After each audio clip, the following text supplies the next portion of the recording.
जैसे आप अगर अपना ही एग्जाम्पल लीजिए कि आपसे अगर हम बातचीत करते हैं तो कुछ भी पूछें कि tell me what will you do when you become an officer, तो अगर मैं ये सवाल पूछूं तो आप लोगों के जवाब में बड़े सारे डिफरेंसेस होंगे, है कि नहीं?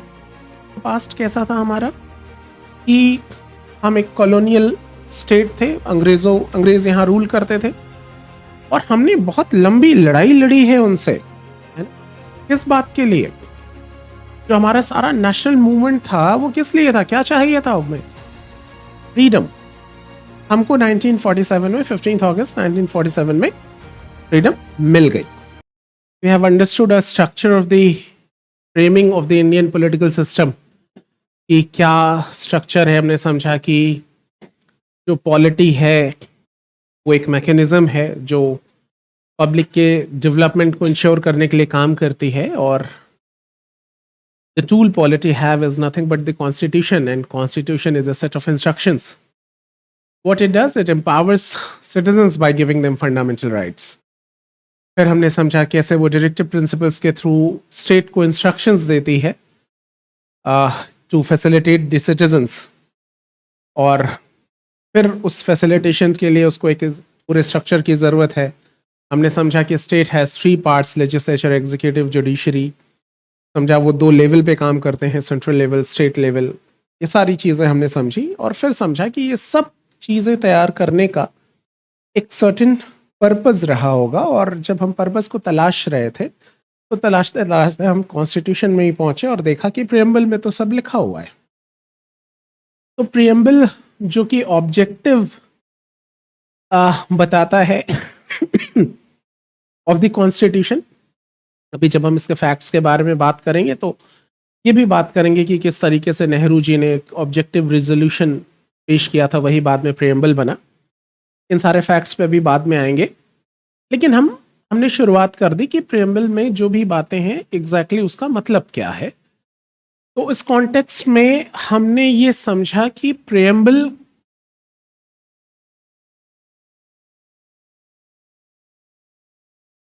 चार चीजों के बारे में बात करती है। पहली चीज वो बात करती है सोर्स ऑफ पावर, और हमने समझा कि ये कोई और नहीं, वो हम ही हैं।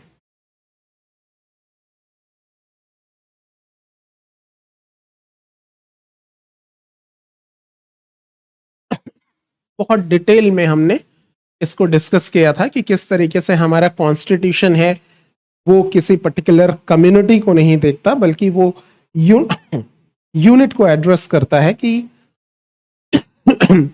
जो पूरी पब्लिक है वो सारे के सारे बहुत इंपॉर्टेंट है। If we want to ensure the development of country, we have to ensure the development of people of this country. और इसके तमाम सारे एस्पेक्ट्स को हमने समझा था और उस पर राइटअप भी आपने ले लिया था। तो ये इतनी बातें हमने कल तक की क्लास में कर ली है, उसी के बारे में आगे बात करनी है। और जो आगे आज बात करनी है वो क्या बात करनी है? Nature of state.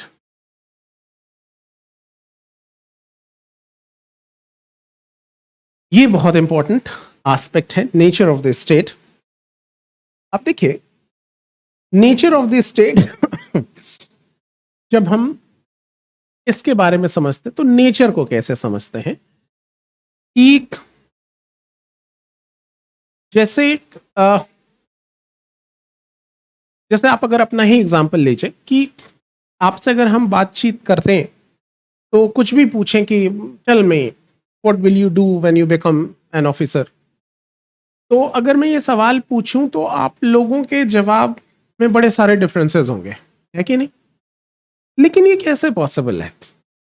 ऑफिसर एक, उसकी पावर, पोस्ट, सब कुछ तो एक है, फिर आप लोगों के आंसर्स में डिफरेंसेस क्यों आते हैं?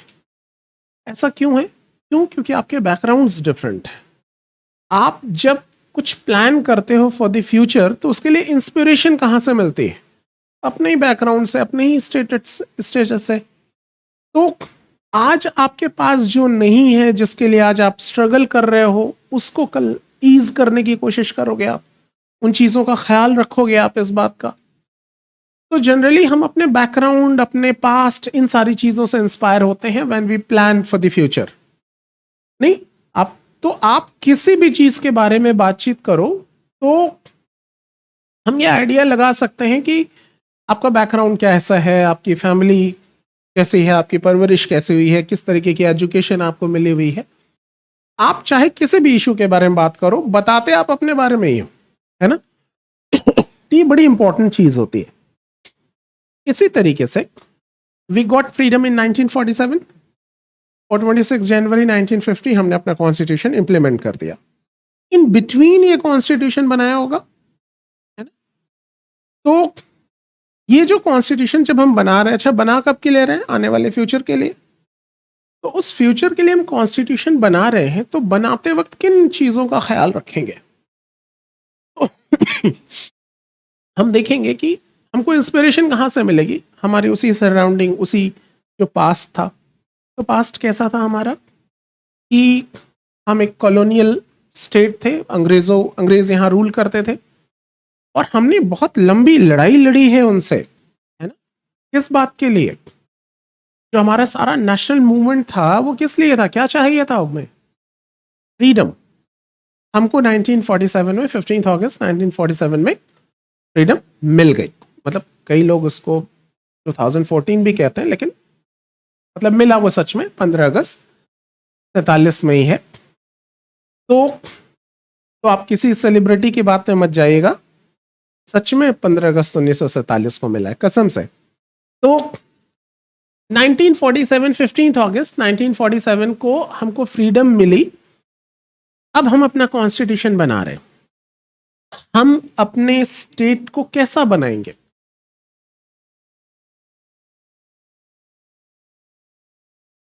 सॉवरेन। क्या चीज है ये सॉवरेन?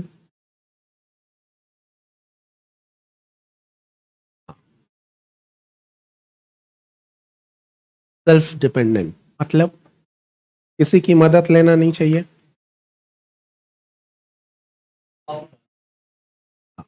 ठीक है। What about external? इंटरनल खुद मैनेज करें, एक्सटर्नल वो छोड़ दे दूसरे के हाथ में, वो भी ना, सारे अफेयर्स खुद मैनेज करें। यस, सॉवरेन का मतलब ही होता है ability to take our decisions by own.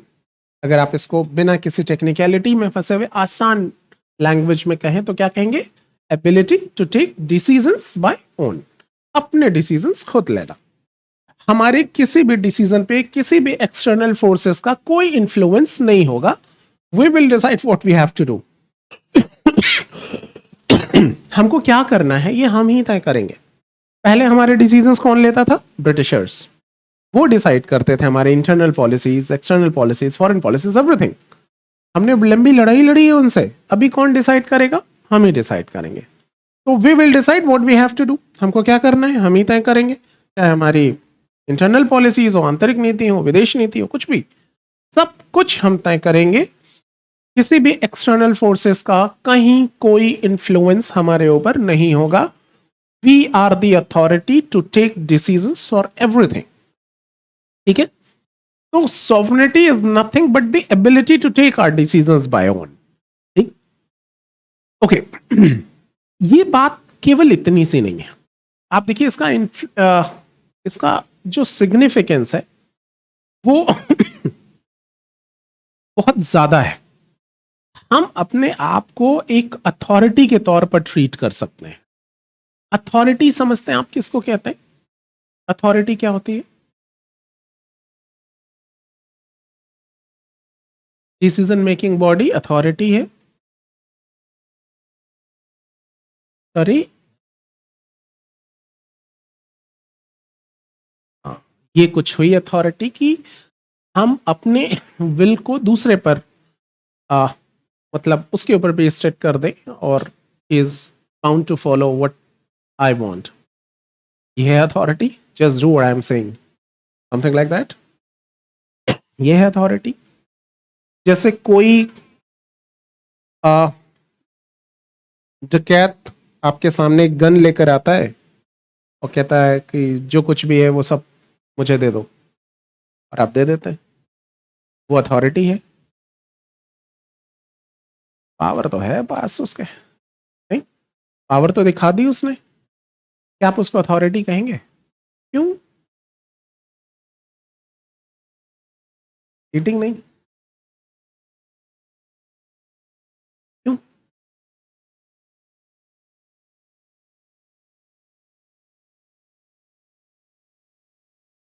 हमने पावर नहीं दी है, इसलिए वो अथॉरिटी नहीं है फॉर अस। बाकी किसी के लिए है? किसी के लिए नहीं है। तो फिर अथॉरिटी क्या हुआ? अथॉरिटी मतलब तब होता है जब हम पावर दें। जैसे किसी को दिया है आपने पावर,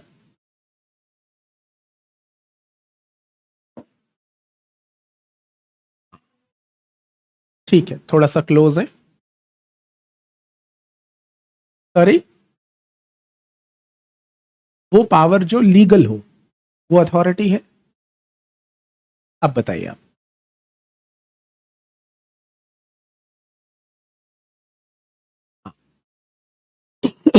बेसिकली जो पावर होती है,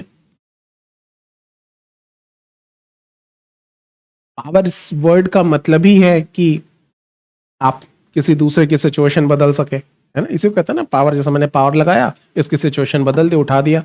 ग्रेविटी काम कर रही है, उसके अगेंस्ट मैंने इसको उठा दिया, तो पावर लगाई, है ना? सिंपल, आप पढ़ते हैं फिजिक्स में। तो पावर मतलब वो जो अपने विल का, जैसा आपने कहा कि दूसरे से चाहे उसकी मर्जी हो ना हो काम करा ले, तो पावर ही है ना?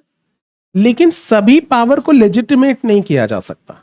लेकिन वो पावर जिसके पास लेजिटिमेसी भी है, अगर इसके साथ लेजिटिमेसी भी जुड़ जाती है, तब वो अथॉरिटी हो जाती है। यानी जब डीएम कह रहा है डू दिस, तो ये कहने की इसके पास लेजिटिमेसी है। अभी बताते हैं। लेजिटिमेसी मतलब ये जिसको सब लोग मान्यता देते हैं, है ना? वही लेजिटिमेसी। जैसे मैं यहां आपको पढ़ा पा रहा हूं इसलिए नहीं कि मेरे पास बहुत नॉलेज है, इसलिए कि आप सबने मुझे टीचर के रूप में एक्सेप्ट कर लिया। अगर आप ये एक्सेप्ट मत कीजिए ना, तो यहां बृहस्पति आ जाए, देवताओं के गुरु, वो भी नहीं पढ़ा सकते आपको। ठीक है, आप कहते हैं पढ़ना ही नहीं है। तो मेरी लेजिटिमेसी कैसे तब तक है जब तक आप ये एक्सेप्ट करते हैं। तो आपने ये एक्सेप्ट किया है कि मैं आपका टीचर रहूं, है ना? इसलिए मैं ये सारे कमांड्स और ये सारी बातें कर पा रहा हूं जो ये कह रही थी कि जब हम चाहें कि आप हमारे लिए डिसीजन लें। इसी को लेजिटिमेसी कहते हैं। उसके लिए सही वर्ड इस्तेमाल करना है, लेजिटिमेसी। तो पावर के साथ जब वो लेजिटिमेसी जुड़ जाती है तो वो अथॉरिटी हो जाती है। तो सॉवरेनिटी अपने आप में एक अथॉरिटी है टू टेक डिसीजन, है ना? इंटरनली और एक्सटर्नली। वो देश के अंदर भी हमारी गवर्नमेंट डिसीजंस ले सकती है, देश के बाहर भी डिसीजंस ले सकती है। तो हमारी जो सॉवरेनिटी है, मतलब we are very much capable to take our decisions by own. हम अपने सभी डिसीजंस खुद लेंगे। ये एक बात। तो सॉवरेनिटी तो क्लियर हो गया, समझ में आ गया कि क्या है। यहां इसकी थोड़ी सी सिग्निफिकेंस भी समझनी बहुत जरूरी है। अब देखिए, पॉलिटिकल साइंस में एक बड़ा पॉपुलर सा क्वेश्चन है कि व्हाट इज स्टेट।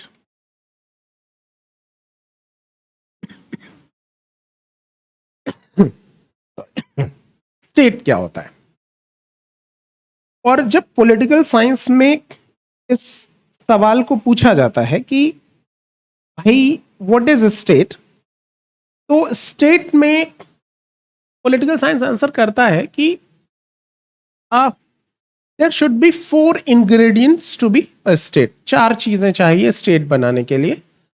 एक, वो कहता है कि भाई there should be a definite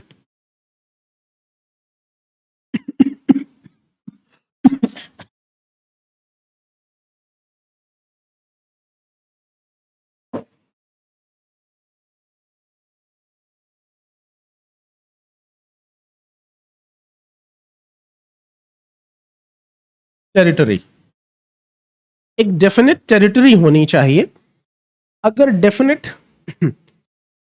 territory है, एक सर्टेन, एक पूरा एक piece of land, certain piece of land होना चाहिए, तब जाके आप एक स्टेट हो सकते हो। लेकिन फिर सवाल उठता है कि क्या केवल एक पीस ऑफ लैंड से बात बन जाएगी, केवल एक टेरिटरी होने से बात बन जाएगी? तो कहता है नहीं, केवल टेरिटरी होने से बात नहीं बनेगी।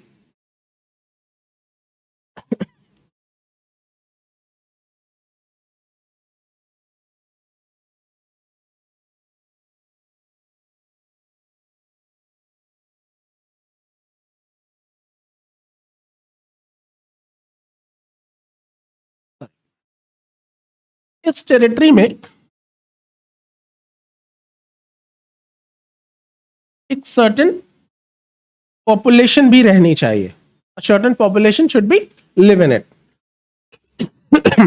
उस टेरिटरी में एक सर्टेन पॉपुलेशन भी रहे। तो मान लीजिए कि कोई पीस ऑफ लैंड किसी समुद्र में निकलकर बाहर आ गया, कोई आइलैंड बन गया, तो क्या उसको टेरिटरी, क्या उसको स्टेट कह देंगे? नहीं, पीस ऑफ लैंड तो हो गया, टेरिटरी तो होगी, लेकिन क्या वो स्टेट होगा? कहा नहीं, दूसरी चीज चाहिए कि सर्टेन पॉपुलेशन भी हो। तो मान लीजिए कुछ ट्राइबल कम्युनिटीज भी रहते हैं उस पर, तो क्या उसके कुछ लोगों के रहने से वो स्टेट हो गया? तो पॉलिटिकल साइंस कहता है नहीं, एक और चीज चाहिए। वो चीज क्या है? कि उनका अपना एक पॉलिटिकल सिस्टम हो,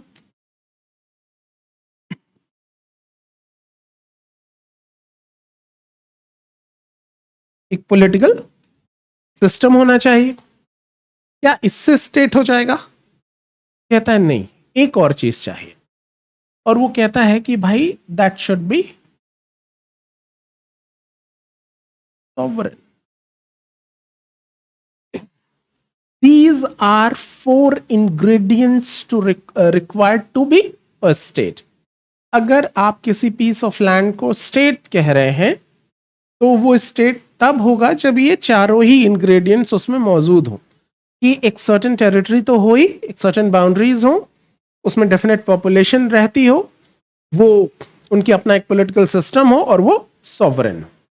जब ये चारों चीजें मिलती हैं, तो इनको कलेक्टिवली पॉलिटिकल साइंस क्या कहता है? स्टेट कहता है।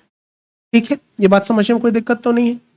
तो आप देख रहे हैं, और इनमें से भी अगर पूछा जाए कि सबसे ज्यादा इंपॉर्टेंस किसको देंगे? सॉवरेनिटी। ये सॉवरेनिटी एक ऐसा एस्पेक्ट है कि अगर इसको माइनस कह दीजिए, तो किसी पीस ऑफ लैंड को स्टेट नहीं कह सकते। इसका सबसे अच्छा एग्जाम्पल है तिब्बत।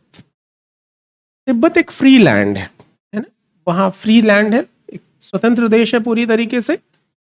वो अपनी सारी इंटरनल पॉलिसीज वो खुद बनाता है, लेकिन उसकी फॉरेन पॉलिसीज कौन तय करता है?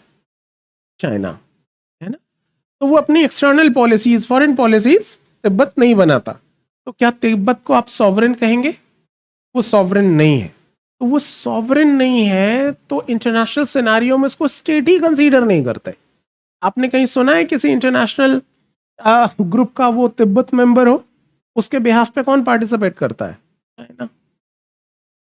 यानी अगर किसी स्टेट को, किसी देश को एक स्टेट का स्टेटस चाहिए, तो उसको सबसे ज्यादा किस बात पे फोकस करना पड़ेगा? अपनी सॉवरेनिटी मेंटेन करनी पड़ेगी। तो हर वो चीज जो आपकी डिसीजन मेकिंग को अफेक्ट करती है, वो आपकी सॉवरेनिटी को अफेक्ट करती है। जैसे टेररिज्म, ठीक है, वो केवल सिक्योरिटी का के लिए नहीं प्रॉब्लमैटिक है, आपकी सॉवरेनिटी को भी वो डेंट लगाता है। ठीक है, कम्युनल राइट्स, ठीक है, कोई भी आपकी डिसीजन मेकिंग बाउंड हो रही है कि नहीं? आप इसका एग्जाम्पल लीजिए, जैसे अमेरिका है। अमेरिका बहुत सीना चौड़ा करके कहता है कि 9/11 के बाद हमारे ऊपर एक भी हमला नहीं हुआ। बात सच है, नहीं हुआ, लेकिन उसके ऊपर कोई अटैक ना हो, उसके उसके लिए उसको मतलब crore and crore of dollars हर साल खर्च करने पड़ते हैं, करोड़ों रुपए खर्च करता है वो, क्योंकि उसके ऊपर हमला ना हो। इसके कॉन्सिक्वेंसेस क्या हो रहे हैं? आप देखिए कि उसकी इकोनॉमी बहुत तेजी से नीचे आ रही है। उसके 100 years ओल्ड, मतलब 100 साल से ज्यादा पुराने बैंक बैंकरप्ट हो जा रहे हैं, इंसॉल्वेंट हो जा रहे हैं। तो ऐसे में वो सारी चीजें, अब इकोनॉमी उसकी डाउनफॉल हो रही है, अलग अलग तरीके का स्ट्रगल है, बहुत बड़ी इकोनॉमी है, बाहर से पता नहीं चलता है, वो ऊंट बैठेगा भी तो कुत्ते से ऊंचा रहेगा नहीं, तो एकदम से पता नहीं चलता है, लेकिन परेशान तो वो है। तो वो परेशान है तो वो क्या कर रहा है, वो समझ रहा है उसके पास पैसे हैं, लेकिन वो अपने ही पैसे अपनी मर्जी से खर्च नहीं कर पा रहा है। अगर वो सिक्योरिटी सिस्टम में थोड़ा सा भी कॉम्प्रोमाइज कर ले तो न्यूयॉर्क को अफगानिस्तान बनने में टाइम नहीं लगेगा जितना रायता उसने फैला रखा है दुनिया में, है कि नहीं? वो सिक्योरिटी सिस्टम की वजह से ही बचा हुआ है, और वो सिक्योरिटी पे खर्चा कर पाना उसकी मजबूरी है, नहीं करेगा तो खुद खत्म हो जाएगा। लेकिन वो अपनी सिक्योरिटी को तो इंश्योर कर रहा है, लेकिन कहीं ना कहीं सॉवरेनिटी कॉम्प्रोमाइज हो रही है। इसीलिए आप देखिए, कभी वो इराक से विड्रॉ कर लेता है, कभी वो अफगानिस्तान से अपनी फौजें बुला लेता है, कभी कुछ वो हमेशा तलाशता रहता है कहाँ नए रिसोर्सेज इस्टेब्लिश किए जाएं, जो भी वॉर वगैरह वो प्लान कर रहा है, कभी इंडिया के ऊपर अलग तरीके से बात, तो समहाउ अपने आप को कहाँ कहाँ से पैसा निकल कर आ जाए, इनके ऊपर टैरिफ लगाओ, ये करो वो करो, कंट्रोल स्टैब्लिश, कहाँ से रेवेन्यू जनरेट होगा। उसने किसी तरीके से अरबियन कंट्री के साथ ट्रीटमेंट, उनके साथ एग्रीमेंट किया था कि भाई आप पेट्रो डॉलर चलाओ, सारी पेमेंट पेट्रोल बेचो और डॉलर में पैसे लो, इसके बदले हम आपको सिक्योरिटी वगैरह देंगे। पूरी दुनिया पेट्रोल खरीद रही है उनसे, वो खरीद रहे हैं डॉलर में। अब ये धीरे धीरे चेंज हो रहा है, अब उनको परेशानी है, तो वो थ्रेट क्रिएट करता है अलग। कुल मिला के इसको रेवेन्यू चाहिए। रेवेन्यू केवल इसलिए नहीं चाहिए कि वो अपने आप को बहुत अपग्रेड करना चाहता है, अपनी प्रॉस्पेरिटी इंश्योर करना चाहता है, नहीं, ये कॉम्प्रोमाइज हो रहा है। जितना खर्चा उसने अपने ऊपर डाल लिया है मेंटेन नहीं हो पा रहा है, हम अपना पैसा अपनी मर्जी से खर्च नहीं कर पा रहे, है ना? अब आप खुद सोचिए कि आपका अपने पड़ोसी के साथ झगड़ा है, फिर बस एक दूसरे की तलाश में है, कोई अकेले मिल जाए, फिर आप देखते हैं कि आपका पड़ोसी कोई वो बहुत बड़ी बढ़िया वाली लाठी लेके घूम रहा है, फिर आप पता चलेगा कि आप कोई जबलिंग लेके आ जाओगे, भाला लेके आ जाओगे, फिर वो पता चला कि उसने पिस्टल ले ली, आप राइफल लेके आ जाओगे, ठीक है? तो अब राइफल पिस्टल कारतूस यही सब खरीद रहे, खेत बेच रहे हैं, कारतूस खरीद रहे। वो आप कोई बिजनेस कर लेते हैं, अपनी पढ़ाई लिखाई में कुछ प्रोडक्टिव एक्सपेंसेस करते, जिससे कुछ मिलता, ये कोई प्रोडक्टिव एक्सपेंसेस तो है नहीं, पता चला कि आप और आपका पड़ोसी दोनों ही बर्बाद, है ना? आप की सॉवरेनिटी कॉम्प्रोमाइज हो रही, अपने पैसे अपनी मर्जी से खर्च आप नहीं कर पा रहे, है कि नहीं? इसी तरीके से इसी सॉवरेनिटी एक बहुत बड़ा ग्राउंड है ये। यही वजह है कि आप देखिए, जैसे सियाचिन है, दुनिया का सबसे ऊंचा बैटलफील्ड है, इसकी एक तरफ इंडिया की फोर्सेस हैं, दूसरी तरफ चाइना की फोर्सेस हैं। यहां पर जाने के लिए कोई रास्ता नहीं है, यहां जाने का एक ही तरीका है, हेलीकॉप्टर से कोई आपको ड्रॉप करके चला जाए, कोई और रास्ता नहीं। यहां अगर 1 लीटर मिट्टी का तेल भी पहुंचाना हुआ तो हेलीकॉप्टर से ही जाएगा। You can imagine the cost. यहाँ एक यूनिट हमेशा रहती है 500 जवानों की, इनकी भी, मतलब चाइना के भी हमारी भी, कितनी कॉस्ट है उनके लिए भी हमारे लिए भी। फिर ये लोग अक्टूबर नवंबर तक यहाँ रहते हैं, फिर उसके बाद टेम्परेचर और गिर जाता है, ऑक्सीजन लेवल डाउन हो जाता है, फिर ये दोनों एक दूसरे से हाथ मिला के नीचे उतरते हैं, तुम भी उतरो हम भी उतरते हैं, अप्रैल में फिर आएंगे। तो फिर इन दोनों गवर्नमेंट आपस में बात करती हैं कि भाई मजाक मजाक में बहुत पैसा खर्चा हो जा रहा है, अभी कौन सा झगड़ा है हमारे ऊपर, तुम भी उतर जाओ हम भी उतर जाते हैं, तुम अपने देश का डेवलपमेंट करो हम अपने देश का डेवलपमेंट करते हैं, झगड़ा होगा देख लेंगे। तो बेसिकली इन सब चीजों पे जो टॉक्स होती है वो किस लिए, क्या एतराज है हमको? भाई वो अननेसेसरी अनप्रोडक्टिव फंड, चाहे यहाँ सियाचिन में किस चीज का प्रोडक्शन होता है, किसी चीज का नहीं, घास भी नहीं उगती वहां, -40 डिग्री 50 डिग्री टेम्परेचर है, तो इतना पैसा खर्च क्यों कर रहे हैं? क्योंकि ये कर रहा है, ये कर रहा है तो हमको करना पड़ रहा है, हमारी मर्जी नहीं है, करना पड़ रहा है, तो इसका मतलब हमारी डिसीजन मेकिंग कहीं ना कहीं अफेक्ट हो रही है ना, एंड डिसीजन मेकिंग अफेक्ट हो रही है तो वो कहीं ना कहीं कॉम्प्रोमाइज करता है हमारी सॉवरेनिटी को। तो इस तरीके की जो भी टॉक्स हो रही हैं कहीं भी, जो भी डेवलपमेंट की बात, उसके पीछे एक ये बहुत मेजर एस्पेक्ट है, और इसको सिक्योर करना केवल इसलिए जरूरी नहीं है कि हम अपनी डिसीजन मेकिंग एबिलिटी को मेंटेन रखना चाहते हैं, हम अपने स्टेट के स्टेटस को लूज कर देंगे अगर ये लूज हो गया तो। आप समझ रहे हैं, हमको स्टेट ही कंसीडर नहीं करेगा कोई अगर सॉवरेनिटी लूज हो गई तो। तो sovereignty is not only about to take our decisions by own, ये तो एक बेनिफिट, एक डेफिनेशन है ये समझने के लिए हम इंटरनली एक्सटर्नली फ्री हैं to take our all decisions, ठीक बात। लेकिन इसके जो कॉन्सिक्वेंसेस हैं, what is the significance, why this is mention in the constitution, in the preamble of the Indian constitution, क्यों प्रेम्बल में ही मेंशन किया है, ताकि इसकी इंपॉर्टेंस को हम हाईलाइट कर पाए। क्लियर हो रही बात? ये अभी मैं आपको लिखवा भी दूंगा, इसको पहले थोड़ा सा समझ लीजिए। अब आप जैसे ही ये बात आपने समझी, आपसे अगर क्वेश्चन पूछा जाए कि what do you think, what are the concerns about, major concerns related to the sovereignty of India, आप सोचिए क्या क्या जवाब देंगे आप।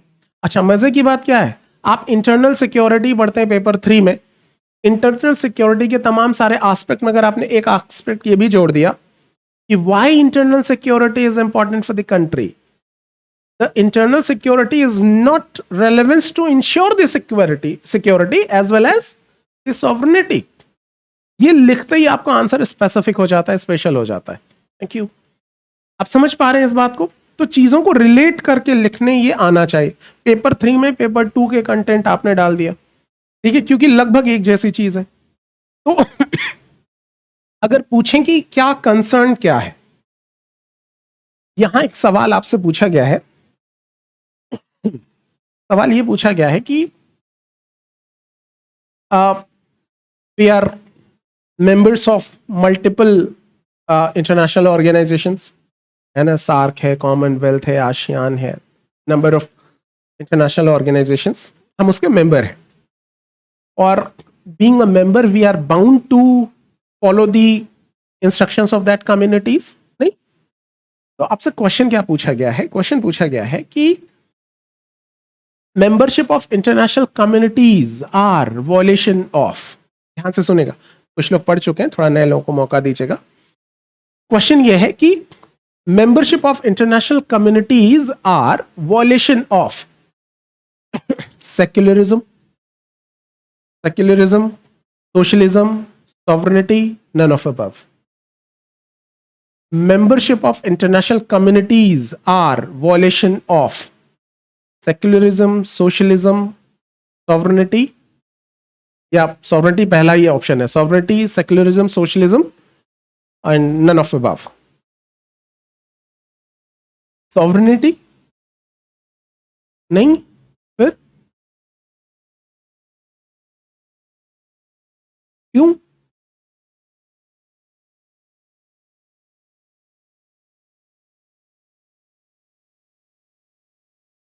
क्या कह रही हैं? एक डीएम ने दूसरे डीएम की बात काट दी, बताओ। sovereignty गला खराब है, पानी।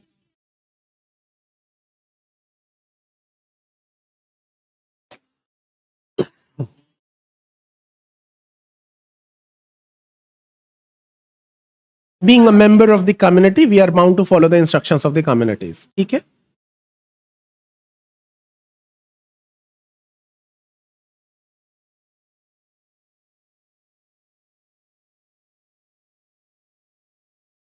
लेकिन ये तो कह रही है कि मेंबर भी तो आप अपनी मर्जी से ही बने हैं, क्या लगता है? क्यों?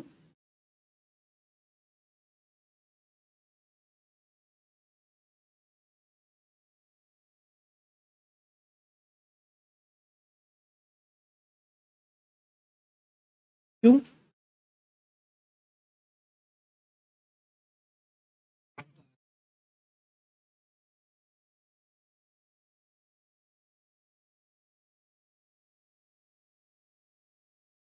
नहीं, आपका असर्शन ठीक है, रीजन गलत।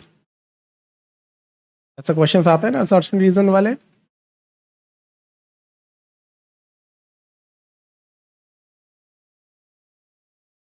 आप तो फ्यूचर लेके घूम रहे हैं अपने टी शर्ट पर।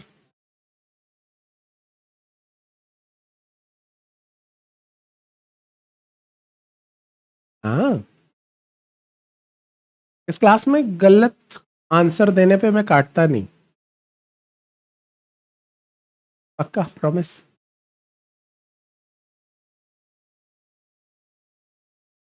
क्यों? क्यों?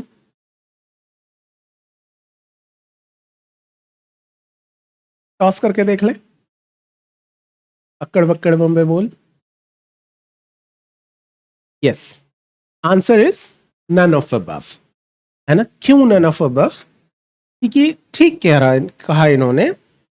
जैसे इस बात को ऐसे समझिए, आप शायद ज्यादा समझ पाए। जैसे आपसे मैं पूछूं कि are you free citizen of this country? Are you? पक्का? Are you free in this class? कोई फ्री तो नहीं है? हाँ, नहीं तो चैलेंज हो जाएगा। तो आप इस क्लास में फ्री नहीं है। लेकिन अगर आप इसको माइन्यूटली ऑब्जर्व करें तो क्या पता चलेगा कि इस क्लास में बैठना है या नहीं बैठना है, ये किसका डिसीजन है? आपका ही है। आपको मालूम था ना कि इस क्लास में बैठने में डिसिप्लिन पे बैठना पड़ेगा। अपना ही फोन आप निकालेंगे, मुझे एतराज हो जाएगा। आप अपने ही दोस्त से बात करेंगे, मैं मना कर दूंगा। तो आपको ये सब मालूम था ना, फिर भी आप चले आए। क्योंकि आपको ये भी मालूम है कि जब आप इस क्लास से निकलेंगे तो आपकी नॉलेज इसी शहर के लाखों लोगों से बेहतर हो जाएगी। तो ये आने वाले 2 घंटे आपको लाखों लोगों से बेहतर बना रहा है। हर 2 घंटा आपको लाखों लोगों से बेहतर बनाता जाएगा। तो आप यहाँ इतने डिसिप्लिन के साथ बैठे हुए हैं क्योंकि यहाँ बैठने के कुछ बेनिफिट हैं, और ये बेनिफिट आपको चाहिए, और आप अपनी मर्जी से बैठे हुए हैं। आप जब चाहेंगे छोड़ के चले जाएंगे, कौन रोक लेगा आपको? आप अगली क्लास में नहीं आएंगे, कौन फोर्स कर रहा है? तो क्लास में बैठना है नहीं बैठना है, ये डिसीजन किसका है? आपका है। आप फ्री हैं कि नहीं है? फ्री हैं। ये डिसिप्लिन आपने सेल्फ इम्पोज्ड किया है। क्योंकि आपको क्लास ऐसा नहीं यहां आके पता चला रही यहां तो डिसिप्लिन है, पहले भी पता था कि डिसिप्लिन से बैठना पड़ेगा क्लास में, फिर भी आप चले आए क्योंकि बैठने के कुछ बेनिफिट्स हैं। तो हम इंटरनेशनल कम्युनिटीज में मेंबर हैं, किसकी मर्जी से? अपनी मर्जी से। हम वहां मेंबर हैं क्योंकि मेंबर होने के बेनिफिट्स हैं। हम जब चाहेंगे हम छोड़ के निकल जाएंगे, कौन रोक लेगा हमको? तो ठीक है कि कम्युनिटीज में मेंबर होने के कुछ कंपल्शंस होती हैं, लेकिन बावजूद उसके वो हम अपनी मर्जी से ले रहे हैं, है ना। वो हमारी मर्जी है कि हम वो कंपल्शन लेंगे। तो इसलिए, और हम जब चाहे छोड़ के निकल जाएंगे, हमको कोई रोक भी नहीं सकता। तो ये हमारी चॉइस है। इसलिए इंटरनेशनल कम्युनिटीज की मेंबरशिप हमारी सॉवरेनिटी का वॉयलेशन नहीं करती। यही सवाल पूछा गया था नेहरू जी से भी कि साहब आप कॉमनवेल्थ के मेंबर हो जाओगे, फिर what about the sovereignty of the country? यही जवाब दिया था उन्होंने कि मेरा जवाब नहीं, नेहरू जी का जवाब है। कोई एतराज हो तो उनसे देखना है। तो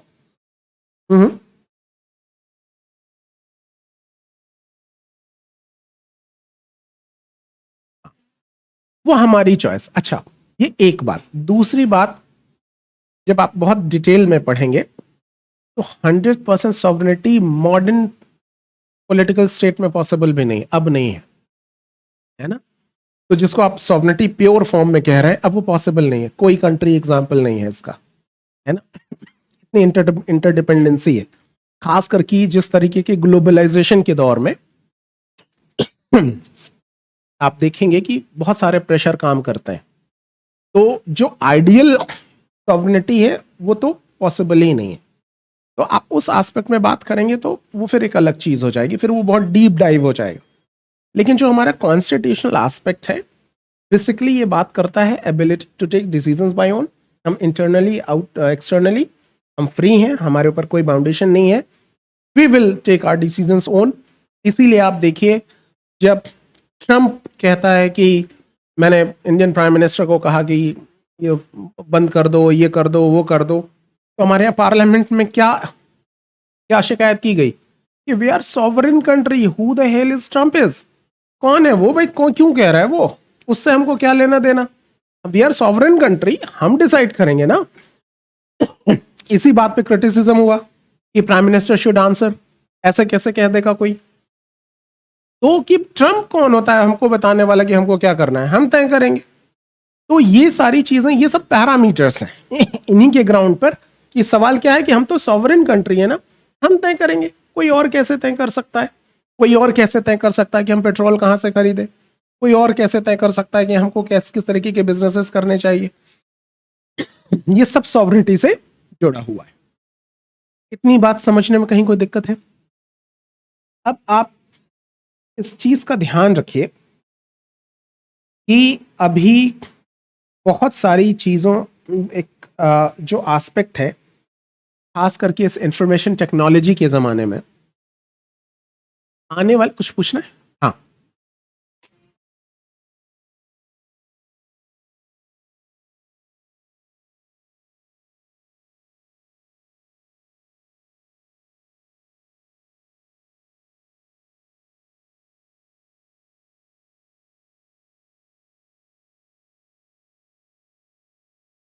नहीं, उससे सॉवरेनिटी पे फर्क नहीं पड़ता। सी, आप इस क्लास में एडमिशन लेना चाहती हैं, आपकी चॉइस, आप सॉवरेन हैं, ठीक है। हम आपको एडमिशन नहीं दे रहे, तो आपकी सॉवरेनिटी पे क्या असर पड़ा?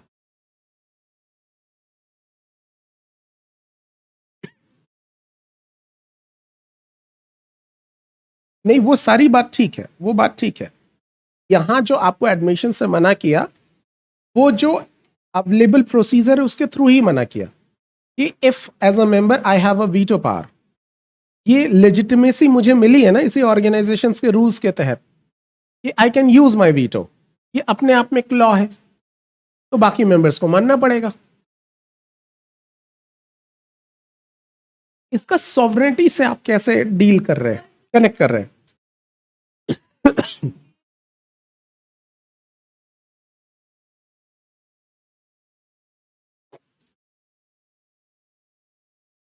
नहीं नहीं नहीं, ऐसे नहीं देखने की जरूरत है। ये जरूरत ये है कि जैसे इसी ऑर्गेनाइजेशन में अलग अलग लोग काम करते हैं, सबके अलग अलग रोल है ना? तो क्या कोई जो काउंसलिंग कर रहा है या जो कंप्यूटर ऑपरेट कर रहे हैं बाहर, क्या वो आके ये क्लेम करेंगे कि नहीं मुझे भी क्लास पढ़ानी है? क्योंकि ये रोल डिफाइंड है ना? उसी तरीके से किसी भी ऑर्गेनाइजेशन में मल्टीपल कंट्रीज हैं, मल्टीपल कंट्रीज के अपने अपने रोल हैं। उसमें कुछ सर्टेन कंट्रीज को वीटो पावर मिले हैं, उनकी अपनी कंडीशंस थी, ठीक है, कुछ को नहीं मिले। तो जिनको नहीं मिले वो भी इस बात को एक्सेप्ट करते हैं कि हमारे पास वीटो पावर्स नहीं है ना? तो ये क्लेम नहीं कर सकते क्योंकि वो ये जानते हुए आए थे ना कि भाई वीटो पावर अभी मेंबरशिप हमको नहीं मिलेगी, इन्हीं चार के पास, अभी किसी और को नहीं देने वाले, ठीक।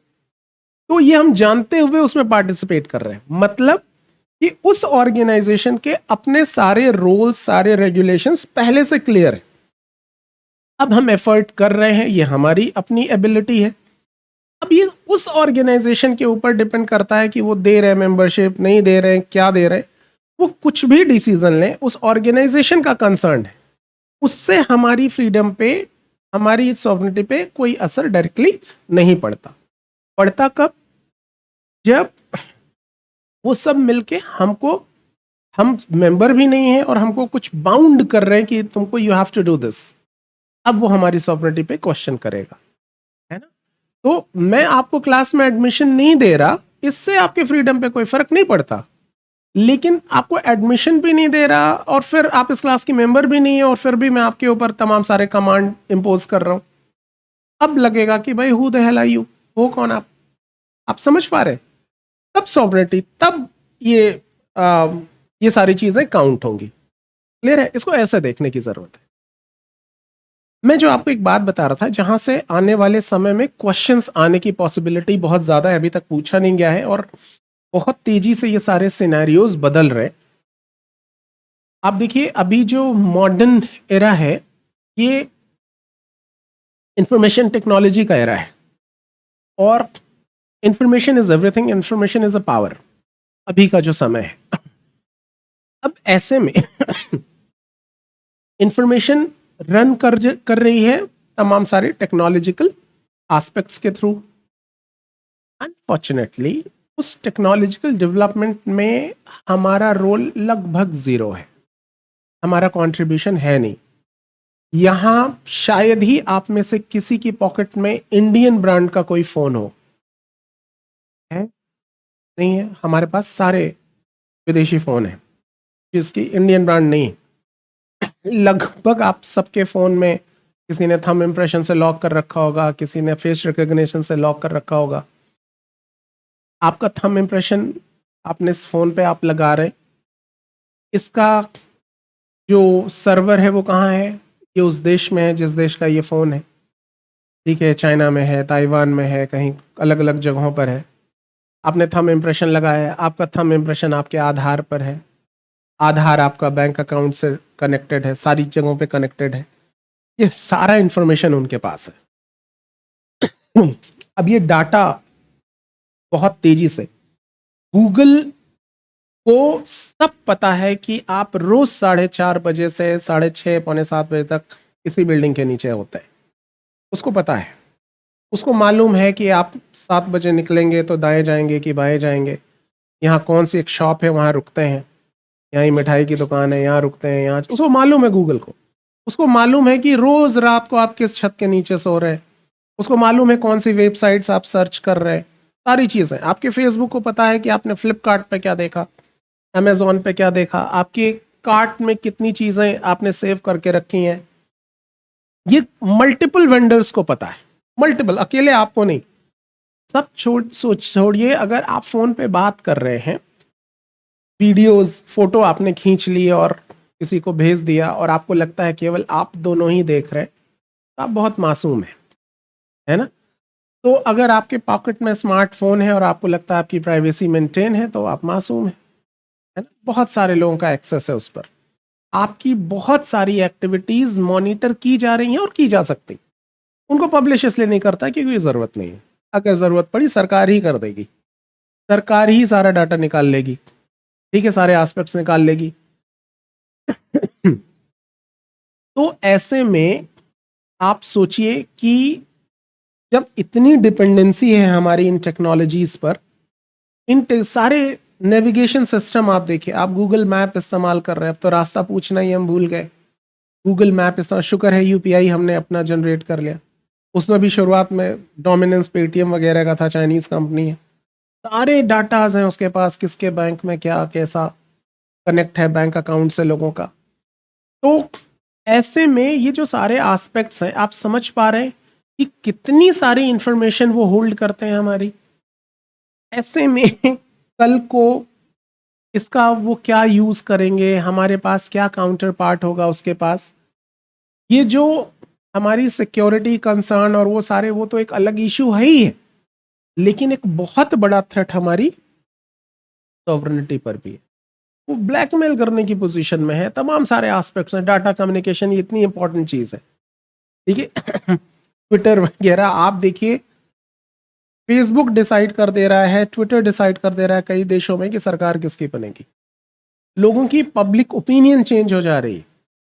यहाँ अगर मैं आपसे कहूँ कि शायद अब तो धीरे-धीरे आइडिया बदल रहा हो, लेकिन अगर मैं कहता हूँ कि अ, अमित शाह का फ़ेवरेट गेम है शतरंज, तो आप कहेंगे होगा, होगा। अगर मैं कहूँ कि ये राहुल गांधी ताइक्वांडो में ब्लैक बेल्ट है, अरे नहीं, आपने लूडो पढ़ा होगा सर, ताइक्वांडो में कैसे होंगे? ये परसेप्शन कैसे बन गया आपका? आप पड़ोस में रहते हैं इन दोनों के, किसी को पर्सनली जानते हैं, कैसे है ये परसेप्शन आपके पास कि वो डंप है, ये बहुत इंटेलिजेंट है? ये कैसे पता? आपका ये परसेप्शन कैसे किसी भी चीज़ के बारे में कैसे बन जाता है? सोशल मीडिया, तमाम सारे कम्युनिकेशन मीडियम, इसके थ्रू आपका परसेप्शन बन गया। आप बहुत सारी चीज़ें नहीं जानते, आपका परसेप्शन है, ठीक है? तमाम सारी चीज़ों के बारे में, ब्रांड सबसे बड़ी चीज़, अलग-अलग ब्रांड, एक बार बस एप्पल फ़ोन मिल जाए लेटेस्ट, क्यों? बस ऐसे ही, क्यों? क्यों चाहिए? बताओ क्या काम है आपको इसका? अरे मतलब स्टेटस, आपका भी स्टेटस? कौन डिसाइड करेगा स्टेटस? आप समझ पा रहे हैं ना? ये सब इधर फीड है दिमाग में। लोग अपनी ज़िंदगियाँ तबाह कर रहे हैं इन्हीं सारे इन्फॉर्मेशंस के थ्रू। ये कहाँ कैसे ये मेंटेन है? ये है इन्फॉर्मेशन का रोल। आपकी सारी परसेप्शन बन जाती है। आप देखिए कल्चर बदल जाता है, एस्पेक्ट्स बदल जाते हैं। इन सारी चीज़ों में बहुत सारी चीज़ें महँगी ही नहीं लगती, है ना? लगता है अरे हाँ, इतना तो होता ही है, इट्स ओके। It's okay. खाने को नहीं मिल रहा है इस देश में 33 करोड़ लोगों को। हमारे घर के बच्चे आके कहते हैं अरे ये नई शॉप खुली है पिज्जा की, ओनली 500। ओनली कमा के लाओ 500 जरा। ठीक है, मनरेगा में पूरा दिन लगता है ईंट उठाते हुए, तब जाके मिलता है 500 रुपए। आप ओनली 500। तो लोगों को नहीं मिल रहा है जितने कि आप आइसक्रीम खा लेते हो। तो ऐसे में ये जो परसेप्शंस क्रिएट हो रहे हैं वो कैसे, इंफॉर्मेशन एंड टेक्नोलॉजी। तो ये बहुत जरूरी है कि हम अपनी सॉवरेनिटी को, क्या ये चीजें अफेक्ट कर सकते हैं कि नहीं कर सकते हैं। ये बहुत बड़ा थ्रेट है इस वक्त सॉवरेनिटी के लिए। अगर आपसे पूछा जाए कि सॉवरेनिटी से रिलेटेड कंसर्न्स क्या हैं, तो ये कुछ उन इंपॉर्टेंट कंसर्न्स में से एक है जिसपे अभी, मतलब ऑफ कोर्स इस पे बात तो हो ही रही है, लेकिन इसको ज्यादातर डाटा सिक्योरिटी से जोड़ के देखा जा रहा है, राइट टू प्राइवेसी से जोड़कर देखा जा रहा है, इंटरनल सिक्योरिटी तक के एस्पेक्ट में आप इसको देखते हैं। लेकिन ये सॉवरेनिटी से भी रिलेटेड है, सीधा सीधा हमारी डिसीजन मेकिंग अफेक्ट होगी, है कि नहीं। तो ये जो सारी चीजें हैं, आप देखिए लोग बात कर रहे हैं ना इंटरनेशनल मीडिया में कि बहुत सारे देश के डिसीजन अब एप्स्टीन फाइल डिसाइड कर ले रहा है। ठीक है, आई विश कि हमारा देश उसमें ना हो। तो बेसिकली सॉवरेनिटी कहीं तो कॉम्प्रोमाइज हो गई ना। तो यहां जिस तरीके से लोगों के, देश, किसी भी देश की पब्लिक के पर्सनल डेटास बाहर की कंपनियों के पास है, ठीक है, आपका फेसबुक, आपका इंस्टाग्राम आपके बारे में कई बातें आपके घर के मेंबर से ज्यादा जानता है आपके बारे में। ठीक है, वो आपकी हॉबी पापा को नहीं पता होगा कि आप कौन सा गाना, कौन सा पिक्चर, वो उसको पता है, उसके हिसाब से सजेशंस दे रहा है, उस आपका फेवरेट कलर, फेवरेट चीजें, फेवरेट हीरो, सब पता है उसको।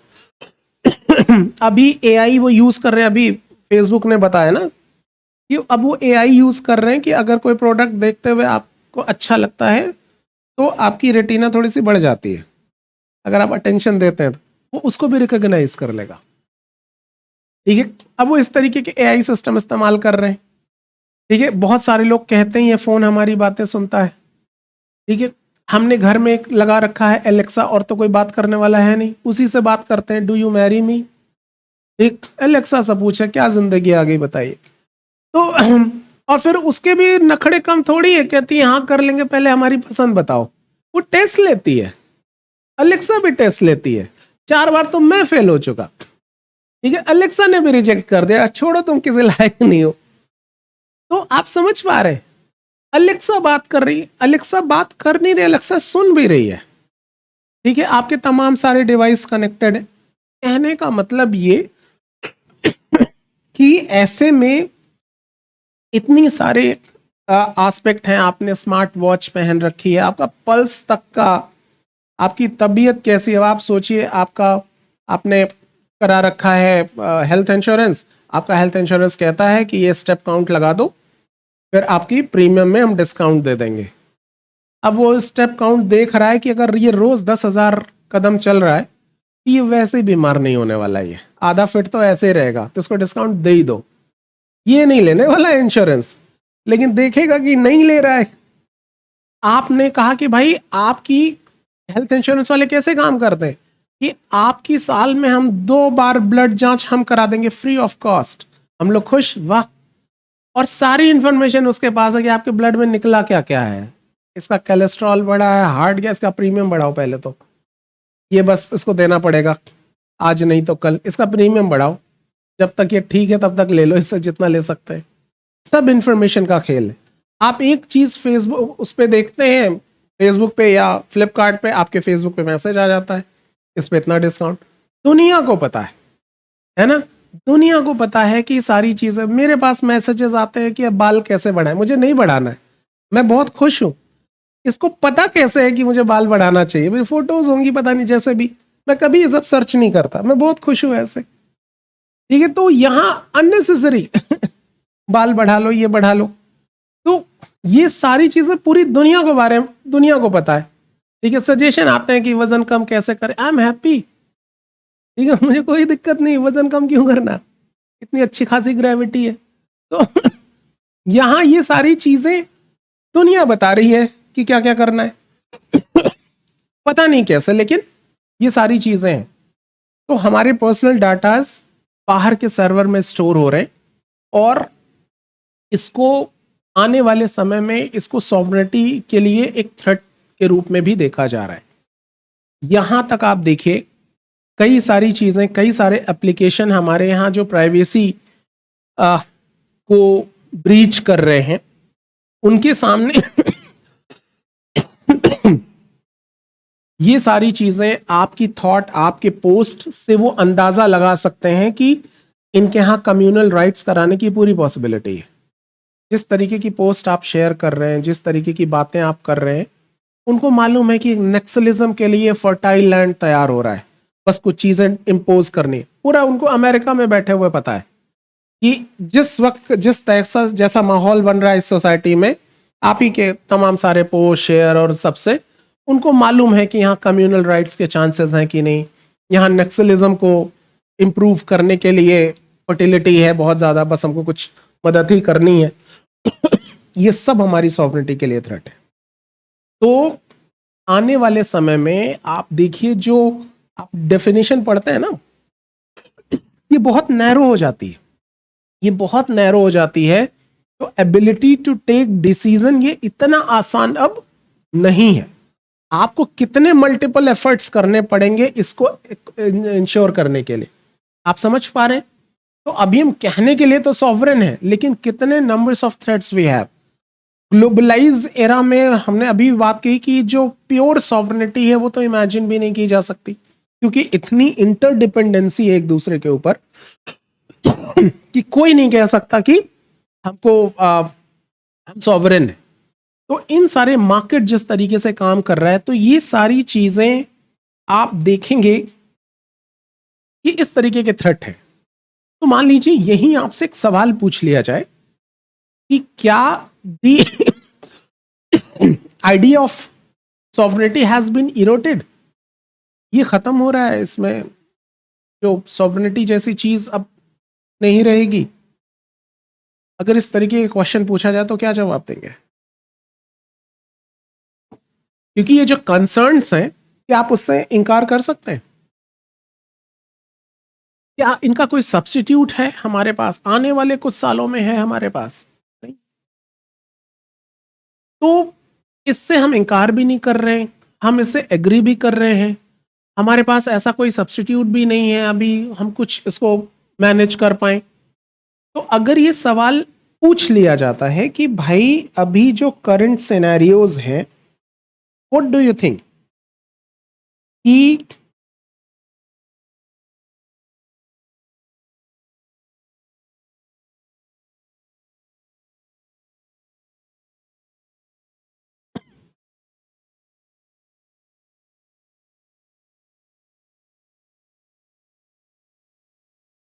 सॉरी, क्या जो कंटेम्परेरी वर्ड है, the idea of sovereignty has been eroded, खत्म हो रहा है, क्षरण हो रहा है इसका?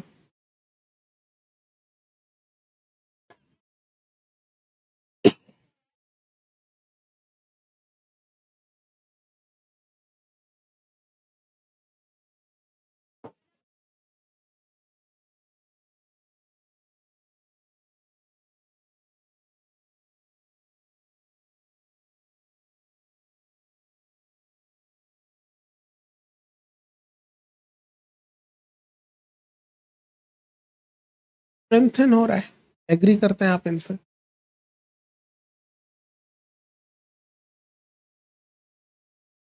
अरे आप लोग साहेब लोग हैं, एक की बात ने दूसरे साहब ने काट दी, तो मेरा इसमें कोई रोल नहीं है। डीएम साहिबा ने कहा, डीएम साहिबा कहते हैं हम नहीं मानते, मैं तो टीचर नॉर्मल सा।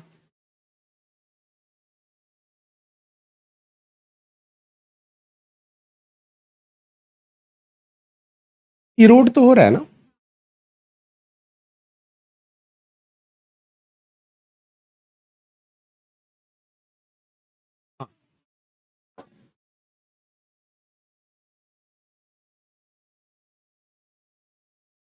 बट खत्म होने के प्रोसेस में है।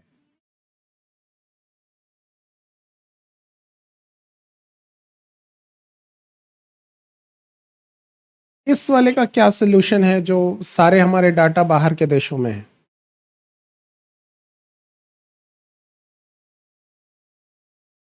सेल्फ रिलायंस करना, ये वन नाइट चेंज तो है नहीं। आपको मालूम है ये करने के लिए कितने एस्पेक्ट चेंज करने पड़ेंगे आपको? सारी सारी बिजनेस पॉलिसीज चेंज करनी पड़ेगी, मार्केटिंग स्ट्रेटजीज चेंज करनी पड़ेगी, तमाम सारे इंटरनेशनल ट्रिटीज को मैनेज करना पड़ेगा, है ना? और कोई भरोसा पब्लिक में लाने के लिए कि भाई कोई सैमसंग छोड़ के, एप्पल छोड़ के आपका कोई देसी फ़ोन क्यों खरीदेगा, है ना?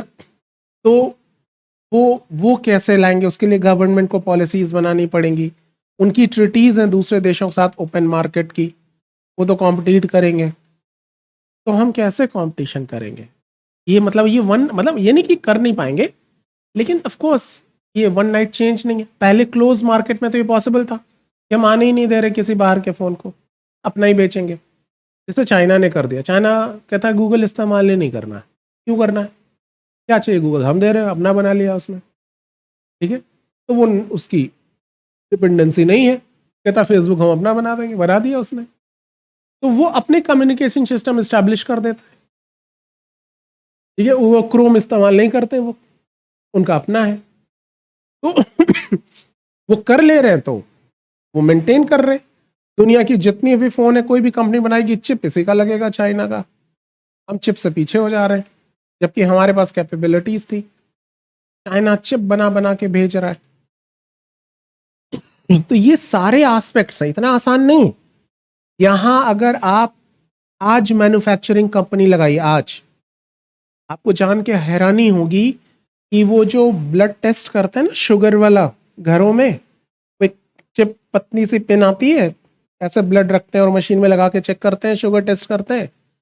वो चिप कोई इंडियन ब्रांड नहीं बनाता, सब चाइना से आता है 100%। छोटी सी चीज़ है, बहुत बड़ा फैक्ट्री नहीं लगाना है उसके लिए, बहुत बड़ा मार्केट है। आने वाले में जिस तरीके से शुगर क्राइटेरिया है, शायद ही हम में से कोई बचे। ठीक है? सबको होना है, वो बिकना ही बिकना है। लेकिन एक कंपनी नहीं है इंडियन। और आप लगाइए कंपनी, जिस रेट में दे रहा आप दे नहीं पाएंगे। कैसे दे लेंगे? हम अपने घरों में झालर नहीं लगा सकते अगर चाइना ना दे तो। जो दिवाली में हम लगाते हैं, आप देखिए हमारे बच्चे खिलौने खेल रहे हैं चाइना के, कैसे कॉम्पिटिट करेंगे? वो बाइकॉट चाइना के टी शर्ट बना के भेज देता है।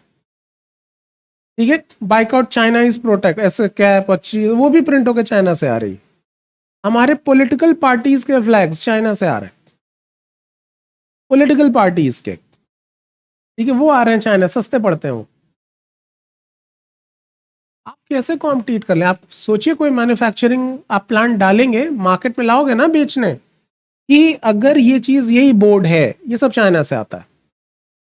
अब वो कहते हैं कि भाई ले जाइए, जब तक चलेगा चलेगा, कह के बेचते हैं वो। एक इंडियन ब्रांड नहीं है, एक इंडियन ब्रांड नहीं है। अच्छा बना भी लिया, मान लीजिए मैंने एक स्मार्ट बोर्ड की बड़ी डिमांड है, बना लेते हैं। ठीक है? ये हमारी बनाने की कॉस्ट ही आएगी इतनी ज्यादा। अभी नई कंपनी तमाम सारी चीजें, ये आधे से कम में बेच रहा है, हमारा खरीदेगा कौन? हम तो वैसे भी खत्म। तो ये वन नाइट चेंज नहीं है, इतना आसान नहीं है कि हमको भी करना चाहिए। अरे कैसे करें, है कि नहीं? तो ये जो प्रोसीजर है उसका अपना एक रोल है। तो अगर ये सवाल है कि द आइडिया ऑफ सॉवरेनिटी, और इस तरीके के क्वेश्चंस आने की पॉसिबिलिटीज हैं, अभी तक आए नहीं, और अब ऐसे ही क्वेश्चंस आएंगे। अब ये नहीं पूछेगा what is the sovereignty, what is the significance of sovereignty, वो यही पूछेगा what kind of threat we have over our sovereignty. ठीक है? या व्हाट आर द कंसर्न्स, या the idea of sovereignty has been eroded, give your opinion. Question ही समझ में नहीं आता कई बार, इन्हीं में से निकलता है। हम पढ़ के निकल जाते हैं कि यहाँ nature of state, we are a sovereign country. ज्यादा ज्यादा ये पढ़ लिया कि yes is it is very important to have a status of state. ये भी समझ लिया कि okay, being a member of the international communities, it is not the violation of the sovereignty. ये बेसिक जानकारियां हैं। यहां से अब एक क्वेश्चन नहीं पूछेगा, हो गया। अब ये क्वेश्चंस आने की पॉसिबिलिटीज, हम कैसे आंसर करेंगे इसका?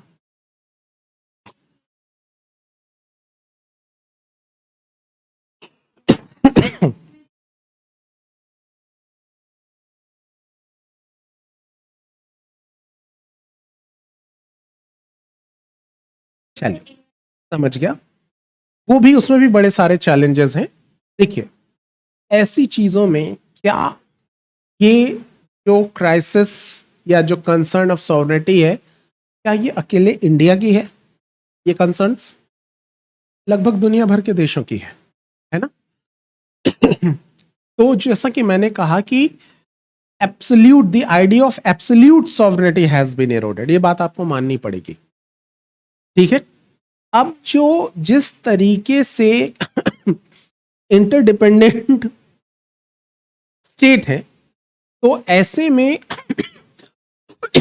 हमारी सॉवरेनिटी भी एक दूसरे के ऊपर डिपेंडेंट होगी। तो ये अब चेंज हो रहा है, the idea of absolute sovereignty has been change. ये मैं भी आपको लिखवा दूंगा, डोंट वरी, पहले आप ये समझ जाइए।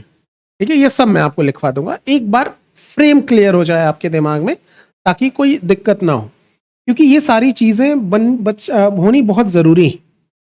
अच्छा, दूसरी चीज आप ये देखिए कि जो भी इंटरनेशनल ट्रीटीज हो रही हैं, वो किस ग्राउंड पर हो रही हैं? हमारे अपने इंटरेस्ट। बहुत सिंपल इस कि मान लीजिए कि आप यहां एडमिशन ले रहे हैं, ऑफ कोर्स हमें आपसे फीस चाहिए। क्या हम चाहेंगे कि आप गरीब हों? हम तो चाहेंगे कि आप खूब प्रॉस्पेरस हों, खूब बढ़िया कमाएं, खूब पैसा आए, हम एक फीस मांगे आप दो दें, है ना? तो अपने बच्चों के नाम का भी एडमिशन करा के चले जाएं। इससे अच्छी तो बात ही क्या होगी, इतनी प्रॉस्पेरिटी रहे आपके पास। तो जब ट्रीटीज दो कंट्रीज में से होती हैं, तो इन सब के तमाम सारे प्रेशर के बावजूद वो अपने इंटरेस्ट को कॉम्प्रोमाइज नहीं करते। आप देखिए, हमारे ऊपर प्रेशर था, फिर भी हमने रशिया से पेट्रोल लिया कि नहीं लिया? ठीक है, कि भाई प्रेशर अलग जगह है, हमारा इंटरेस्ट अलग जगह है, हमको उस रेट में तो दो। तो हम वो चीजें, ऐसा नहीं कि रशिया से हमने बंद कर दिया, हमने क्यों तमाम सारे प्रेशर के बावजूद ये क्यों कंटिन्यू रखा? क्योंकि हमारा इंटरेस्ट वहां है। ठीक है, तमाम सारे प्रेशर के बावजूद हम ये ईरान, इराक, इस ईरान और उस वॉर में हम क्यों इन्वॉल्व नहीं हुए? क्योंकि हमारा इंटरेस्ट वहां है। ठीक है, रखो प्रेशर, आप दबाते रहो, लेकिन हम अपने इंटरेस्ट का भी तो ध्यान रख रहे हैं। तो अब सारे देश ऐसे ही कर रहे हैं, तो कई बार सॉवरेनिटी इस आइडिया ऑफ इंटरेस्ट की वजह से भी सिक्योर होती है, कि अब वो शिफ्ट हो रही है इस तरीके से। ट्रिटीज ही इस ग्राउंड पे होती हैं कि ट्रिटी आप किसके साथ करोगे? हम अगर कमजोर हो जाएंगे तो आप ट्रिटी करके करोगे क्या? आपका भी इंटरेस्ट कॉम्प्रोमाइज हो जाएगा। तो आपको हमारी सॉवरेनिटी का ऑनर करना पड़ेगा। तो बेसिकली ये कहना कि idea of sovereignty has been eroded, नहीं, the idea of absolute sovereignty has been changed, है ना? कि जो एकदम से था कि नहीं नहीं नहीं, ओनली आई कि कटा हुआ देश है, किसी और के ऊपर डिपेंडेंसी नहीं है, we will decide what we have to do. Interdependent state में, इंटरडिपेंडेंट वर्ल्ड में अब वो एब्सोल्यूट सॉवरेनिटी इमेजिन करना मुश्किल है, ये बात आप कहेंगे। लेकिन इट डजंट मीन कि the idea of sovereignty has been ended. ठीक है, the idea of sovereignty has been changed. अभी बात समझ में आ रही? लिख लें, अब इसको लिख लेते हैं, फिर आगे बढ़ते हैं। ये बातें आपको समझ में तो आ रही है ना? मैं ज्यादा थका तो नहीं रहा ना? थका भी रहा हूं तो भी क्या? हाँ पूछिए।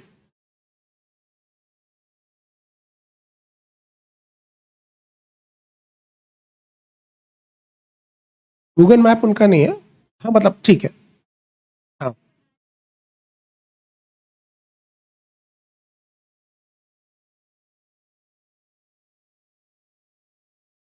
नहीं, कट नहीं किया उन्होंने, उन्होंने अपना कंट्रोल बनाए रखा।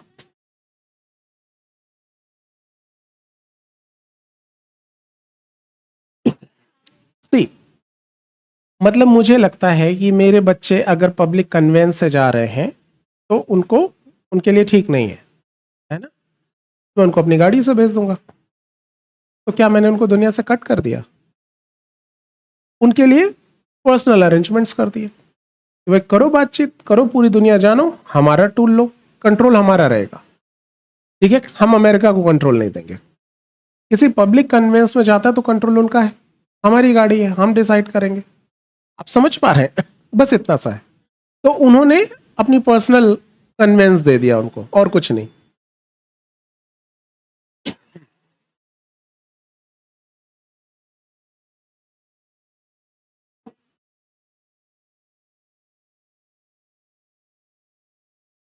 ऑफ कोर्स, इरोड इस सेंस में कि the idea of absolute sovereignty वो इरोड हुआ।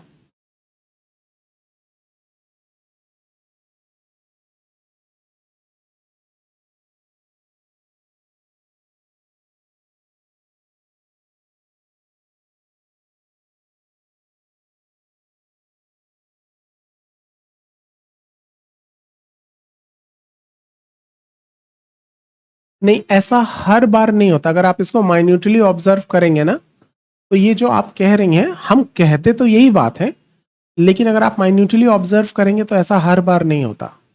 हमको बहुत सारे डिसीजंस ऐसे लेने पड़ते हैं जो दूसरे के इंटरेस्ट को भी इंश्योर करते हैं। ऑफ कोर्स, ऑफ कोर्स, कि भाई गुलाम थे अब तो फ्री हैं, है ना, उससे कंपेयर करेंगे तो ऑफ कोर्स अच्छा है, लेकिन हम वो तो बात नहीं कर रहे ना, हम इंडिपेंडेंट स्टेट की बात कर रहे हैं। हम और पहले चले जाएंगे तो और स्ट्रांग थे।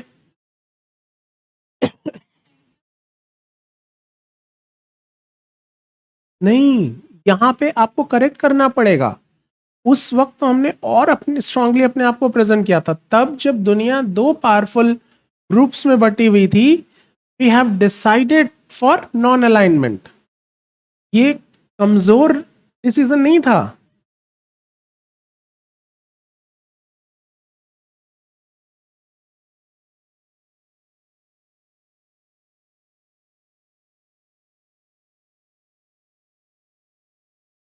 नहीं, ये भी सॉवरेनिटी पे खतरा नहीं। अच्छा, आई एम सॉरी, यस।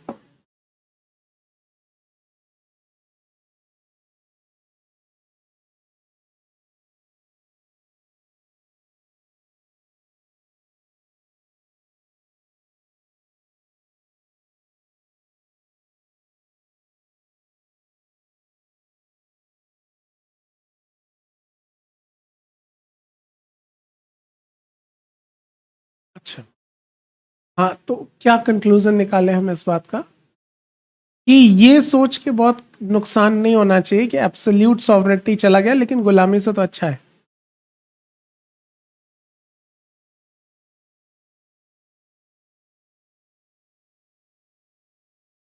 हाँ, अगर हम 47 के पहले के टाइम से कंपेयर करते हैं।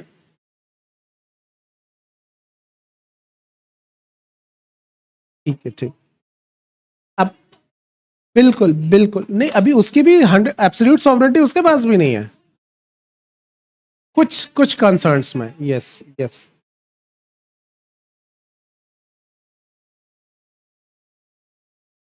अब देखिए, अब आपके आपके दोस्त मान लीजिए ये कह दे कि जब हम पीछे जा ही रहे हैं तो क्यों 1947, हम क्यों नहीं 1708 के पहले चले जाते हैं, जब यहाँ मुगल एम्परर थे, और फिर क्यों वहीं रुकना।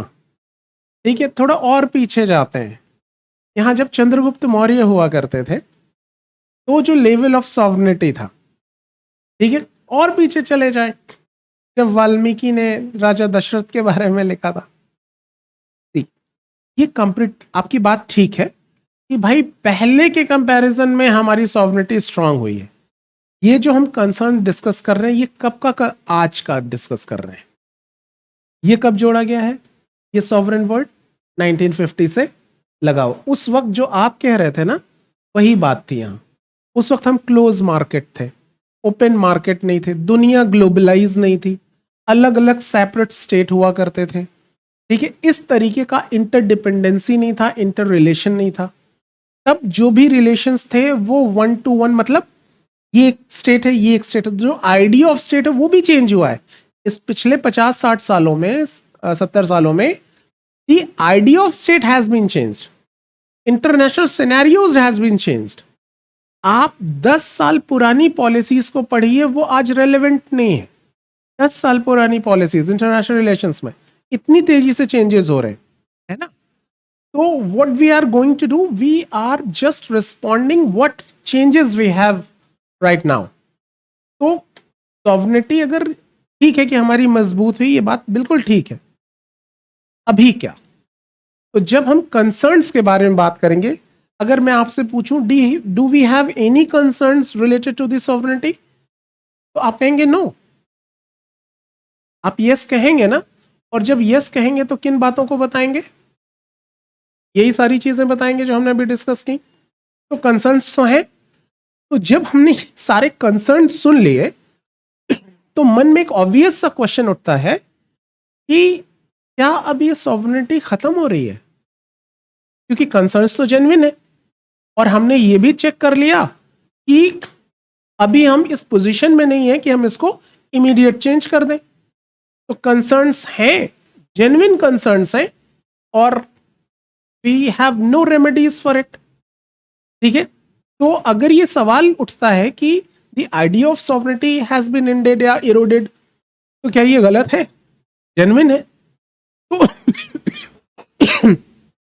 फिर जरूरत पड़ती है यहीं पर हम इसको माइन्यूटली ऑब्जर्व करें कि क्या जो हमारी पोजीशन है वो अकेले हमारी पोजीशन है या हमारे जैसे एग्जाम्पल और भी हैं। तो जब हम पूरे ग्लोबल सिनेरियोस को देखते हैं, तो हम देखते हैं कि ये इंटरडिपेंडेंसी तो सभी के पास है, तो हम अकेले इस बात के लिए परेशान नहीं हैं। तब हम उससे ये कंक्लूजन निकालते हैं कि जो एब्सोल्यूट सॉवरेनिटी जैसी चीज थी, अब वो चेंज हो गई है समय के साथ। The idea of absolute sovereignty has been changed. अब इसको इस तरीके से देखना है। तो मैं भी एग्जैक्टली वही कह रहा हूं जो आप कह रहे हैं। तो ये नहीं कह रहे हैं कि सॉवरेनिटी खत्म हो गई है, हम क्या कह रहे हैं, एब्सोल्यूट सॉवरेनिटी का जो आइडिया था वो चेंज हो गया क्योंकि सिनेरियोस बदल गए। ठीक है, ये बिल्कुल ऐसे ही।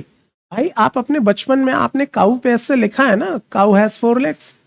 ठीक है, अगर अभी वो दें कि काऊ पे ऐसे लिखो, यही लिखेंगे काऊ हैज 4 legs।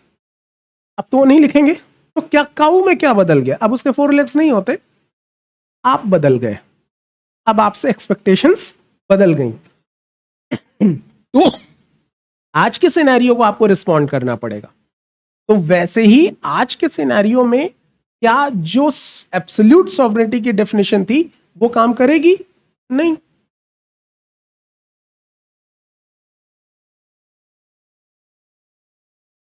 सैतालीस के बाद ही थी। ठीक है, 26 जनवरी के बाद ही थी।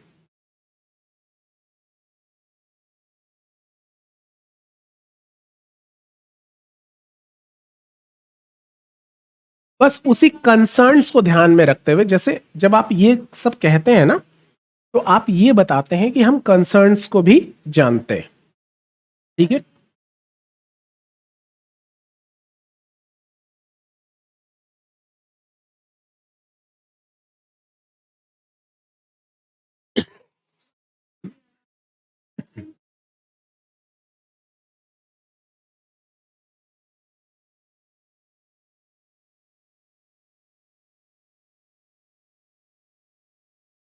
नहीं इसमें थोड़ा सा डिफरेंसेस है, लेकिन यस है ना। आप उसको एब्सोल्यूट मत लगाइए, सॉवरेनिटी अपने आप में सफिशिएंट वर्ड है। एब्सोल्यूट लगाने से चीजें बदल जाएंगी। तो सॉवरेनिटी खत्म नहीं हुई है। ऐसा नहीं कि हम अब यहाँ सॉवरेन नहीं लिखेंगे। आपसे कोई पूछे कि India is a sovereign country or not, of course we are. क्योंकि ये भी ध्यान रखना है कि हम स्टेट ही कंसीडर नहीं होंगे। बस उसमें चेंज क्या लाना है, समझना क्या है कि जिसको हम एब्सोल्यूट सॉवरेनिटी कहते थे, अब वो चेंज हो गया है। ठीक है, अब वो सारी चीजें चेंज हो गई। मैं अगर सोसाइटी में रहता हूं, पहले एक मकान के किराए पे रहता था, पता चलता था कि उसमें किराया दे रहा हूँ, सपोज मान लीजिए 15,000 रुपये किराया दे रहा हूँ। ठीक है, अभी मैं सोसाइटी में रहता हूँ, 8,000 वो भी ले लेता है। ठीक, तो किराए किस बात का ले रहा है? वो लिफ्ट का ले रहा है, सिक्योरिटी का ले रहा है, तमाम सारी चीजों का ले रहा है। तो कोई आके पूछे भाई देना तो तुमको पर मंथ अभी भी पड़ रहा है, ये कौन सा फायदा हुआ? आइडिया हैज बीन चेंज्ड, है ना।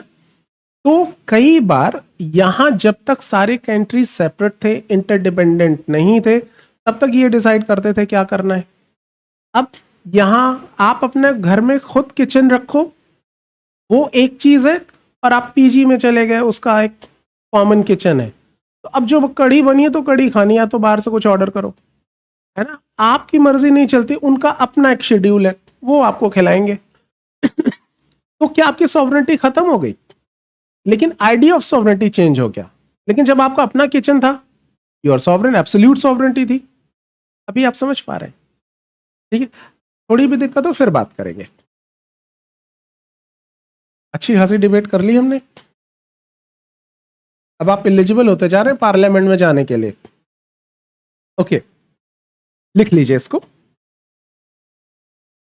देखिए हमारा ये कम्युनिकेशन बनाए रखना है, मतलब आप अपने सवाल पूछते रहिए, लेकिन अभी जरा एक दो टॉपिक हो जाए तो मेरी आपसे एक्सपेक्टेशन होगी कि आप अपने प्रीवियस ईयर पेपर्स जरूर पढ़िए। और प्रीवियस ईयर पेपर्स आप पढ़ेंगे तो आपको ये पता चलेगा कि किस तरीके की क्वेश्चंस पूछे जाते हैं आपसे। मैंने कहा था ना, वो कंपास है आपके लिए। तो आप अपनी स्टडी में डूज एंड डोंट्स को डिसाइड कर पाएंगे कि किन चीज़ों पे फोकस करना है, किन चीज़ों को रिड्यूस करना है। ठीक है। वैसे भी अभी जो हम पढ़ रहे हैं, अभी आगे भी पढ़ेंगे तो आपको बहुत सारी चीज़ें ऐसी लगेंगी कि अरे सर जो बता रहे ये तो होता नहीं है। ऐसे बहुत सारी चीज़ें अभी आपको मिलने वाली हैं। मैं आपको अभी बता दूं, दो चीज़ें होती हैं। एक चीज़ होती है कि व्हाट शुड बी डन, क्या होना चाहिए। दूसरी चीज़ होती है व्हाट इज गोइंग ऑन, क्या हो रहा है। ठीक है। आप तमाम सारे सोर्स ऑफ इंफॉर्मेशन के through you are aware with this what is going on. लेकिन अगर आपको ये नहीं पता है, ये जो गैप है यही तो प्रॉब्लम है। क्या केवल ये पता करके आपको प्रॉब्लम पता चल जाएगी? आप बहुत सारे लोगों से मिलिए जो बात करते हैं अरे इंडिया में कुछ नहीं हो सकता या इसका कुछ सोल्यूशन नहीं है। क्यों? क्योंकि वो केवल ये जानते हैं, उनको इसका पता नहीं है। आपको प्रिपेयर किया जा रहा है इस प्रॉब्लम्स का सोल्यूशन। आप ऑफिसर बन के इन प्रॉब्लम को रिजॉल्व करेंगे। तो प्रॉब्लम को रिजॉल्व करेंगे कब? जब आप प्रॉब्लम जानेंगे, है ना। तो जानने के लिए आपको क्या जानना पड़ेगा? ये भी और ये भी। तो आप तमाम सारे करंट अफेयर्स के थ्रू और कई सारी चीजों के थ्रू इससे आप अवेयर है कि क्या होना चाहिए। But if you are not aware with this तो आप इस तक पहुंच ही नहीं पाएंगे। तो हम क्लास में ये डिस्कस कर रहे हैं कि व्हाट शुड बी डन। ठीक, अगर आप कहेंगे ऐसा नहीं होता, हाँ नहीं होता, यही तो चैलेंज है, यही तो ठीक करना है। जितनी चीजें कॉन्स्टिट्यूशन में लिखी हैं सब एज इट इज एग्जीक्यूट हो जाए, फिर तो वैसे ही ये राम राज्य यूटोपियन स्टेट हो जाएगा ये। तो इसलिए अभी बहुत ध्यान से हमारा सारा फोकस किस बात पे है, हम किस बात पे फोकस कर रहे हैं, व्हाट शुड बी डन, इसको कैसे देखना है। और ऑफ कोर्स इसकी भी बात करेंगे ताकि आप ये समझ पाए।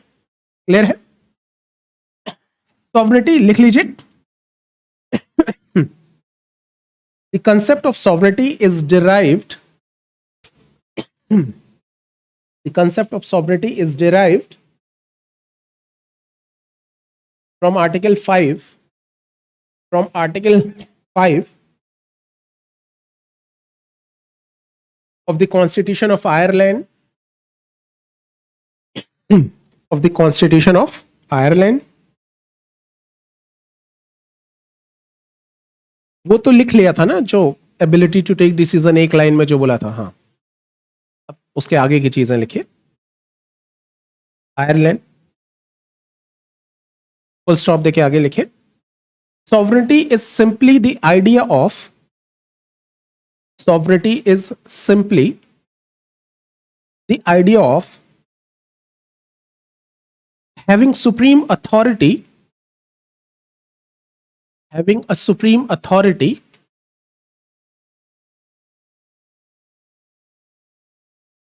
over a defined territory, over a defined territory.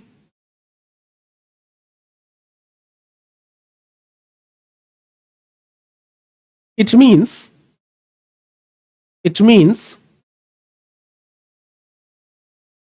the country its own,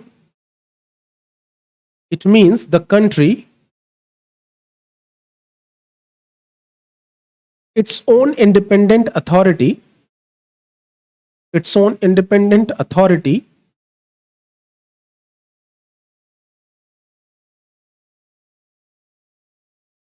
and is not under control of any external entity, and is not under control of any external entity, and is not under the control of any external entity. The word sovereignty, the word sovereignty is invoked, the word sovereignty is invoked in the Indian Constitution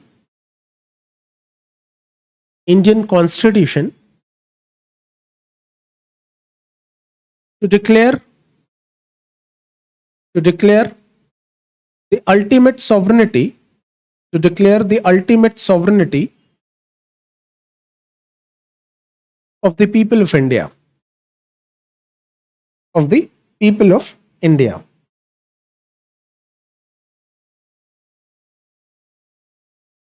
paragraph change करके लिखिए.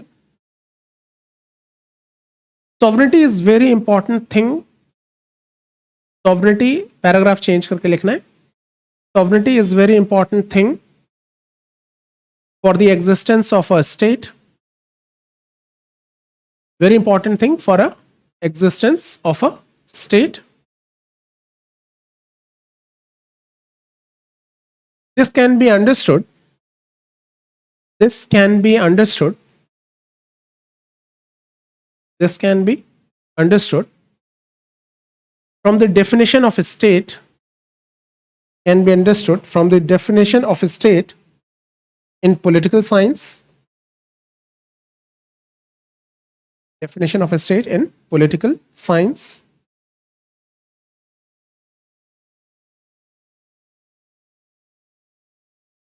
According to political science, there are four elements. According to political science, there are four elements of the state. There are four elements of the state, that is a defined territory, a defined territory, a definite population living in it, a definite population living in it,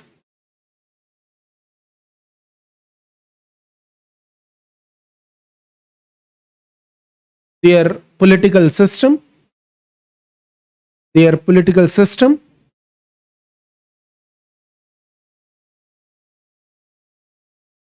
and sovereignty of the territory, and the sovereignty of the territory.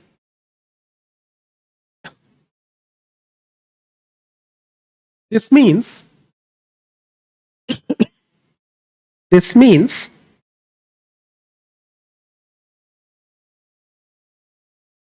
that a territory will get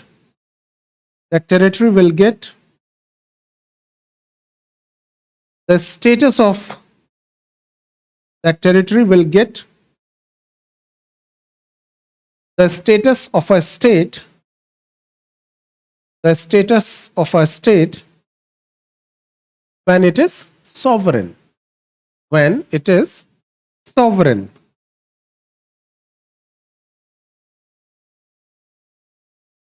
That is why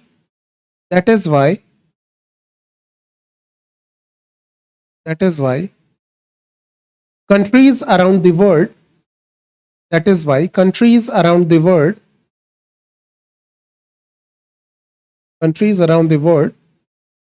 give the highest priority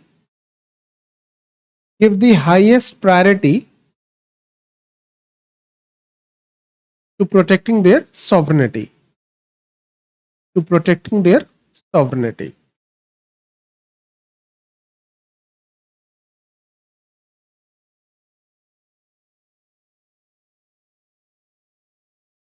ठीक है,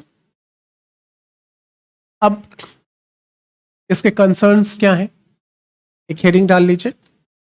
आप सब लोग एक चीज ध्यान रखिए कि मेंस में आपको 20 क्वेश्चंस के आंसर देने हैं, है ना। उसमें 10 क्वेश्चंस होंगे फ्रॉम मतलब ऑफ 150 वर्ड्स, और 10 question 250 words, around 4000 words with in 3 hours, है ना। तो एक बार सोचिए कि आपने कब लिखा लास्ट टाइम। तो अभी तो ये जो डिक्टेशन क्लासेस में है देने का एक पर्पस ये भी है कि आप थोड़ा सा उस सारे पेन से गो थ्रू हो जाए, पता चले जब आप ऐसे उंगलियां करते हैं ना कि ये क्या हो रहा है। ये 4000 वर्ड्स विद इन 3 आवर्स, आपको अब धीरे धीरे इसके लिए भी प्रैक्टिस करनी चाहिए। कभी भी फ्री टाइम में अलार्म लगा के एटलीस्ट कुछ भी देख के लिखिए, सोच के लिखिए, स्टोरीज लिखिए, लेकिन कोशिश कीजिए 3 आवर्स लिखिए। 3 आवर्स समय नहीं बीतता, लगता है 1 सेकंड में 2 घंटे होता है, ठीक है, इतना टाइम लगता है, लेकिन ये बहुत जरूरी है। और मैं ये सबको कहता रहता हूं, मैंने बड़े सारे ऐसे एग्जाम्पल्स देखे हैं, बहुत सारे काबिल स्टूडेंट्स को जिनके पास सारा आंसर था वो लिख ही नहीं पाए। आपसे कमजोर स्टूडेंट केवल इस वजह से भी आपसे आगे निकल जाएगा कि उसने सभी क्वेश्चंस के आंसर दे दिए और आप सारे क्वेश्चंस डील नहीं कर पाए, आपसे क्वेश्चंस छूट गए, है ना, आते हुए क्वेश्चंस छूट गए, आप लिख नहीं पाए, तो ये फिर मतलब बड़ा लॉस होगा। तो ये जो उंगलियां दर्द होती है ना, इसको याद रखिए, ये धीरे धीरे ये दर्द गायब होना चाहिए, प्रैक्टिस होनी चाहिए। तो बहुत लिखना है आपको, सारा खेल रटने का है, 4000 वर्ड्स विद इन 3 आवर्स। ये सच में चैलेंज है, बिना प्रैक्टिस के पॉसिबल है नहीं। और बहुत सारे स्टूडेंट पहली बार वही एग्जामिनेशन हॉल में एक्सपीरियंस करते हैं और फिर दिक्कत हो जाती है। तो थोड़ा सा स्पीड पे भी काम करना है और राइटिंग पे तो बहुत काम करना है। ये वो चीजें हैं जो जनरली हमारे प्रिपरेशन में छूट जाती हैं, है ना। हम सारा फोकस कंटेंट, उसकी प्रिपरेशन और उसको समझने में लगाते हैं, लेकिन हम एक्सप्रेस ही नहीं कर पाएंगे। वहां तो रिटन टेस्ट होगा मेंस में, तो ध्यान रखना है। एक हेडिंग डाल लीजिए, कंसर्न्स। और नीचे इसी क्वेश्चंस के साथ ही इसको कंटिन्यू कीजिए, is the concept of sovereignty eroding. एक क्वेश्चन डाल दीजिए ताकि हम उसी के कॉन्टेक्स्ट में बात कर पाए, एक शेप मिल जाएगा हमारे सारे नोट का। Is the concept of sovereignty, is the concept of sovereignty eroding.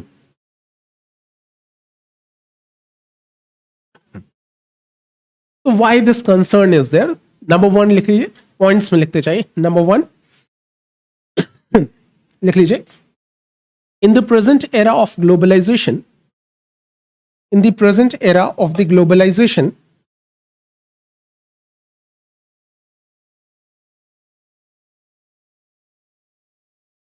the pressure of compliances, the pressure of compliances of norms, the pressure of compliances of norms, compliances of norms set by international and regional organizations, set by international and regional organizations like UN, WTO, etc. मतलब जितने भी नाम लिख सकें आप, United Nations, WTO, etc. is being seen, is being seen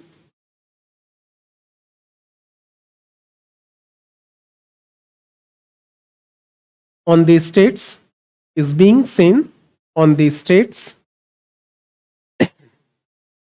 Hence, hence, the interference of these institutions, the interference of these institutions in the policy making, in the policy making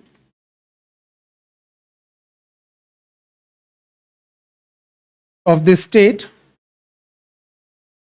in the policy making of the state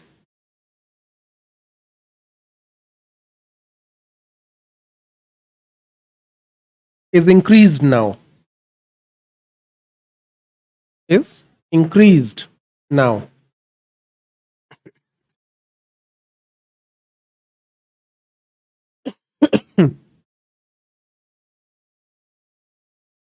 दूसरा point लिख लीजिए.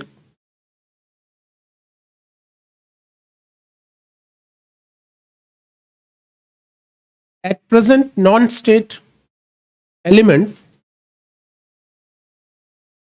इसकी हमने बात नहीं की है लेकिन ये भी है, बहुत जरूरी है ये. At present, non-state elements like multinational companies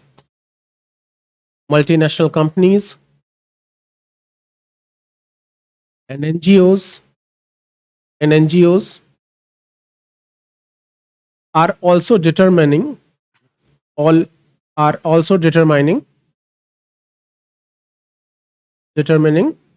the controlling and controlling the policies of state. अभी आप लोगों ने सुना होगा कि गवर्नमेंट ने यूपीआई पर फीस लगा दी है. क्यों लगा दी?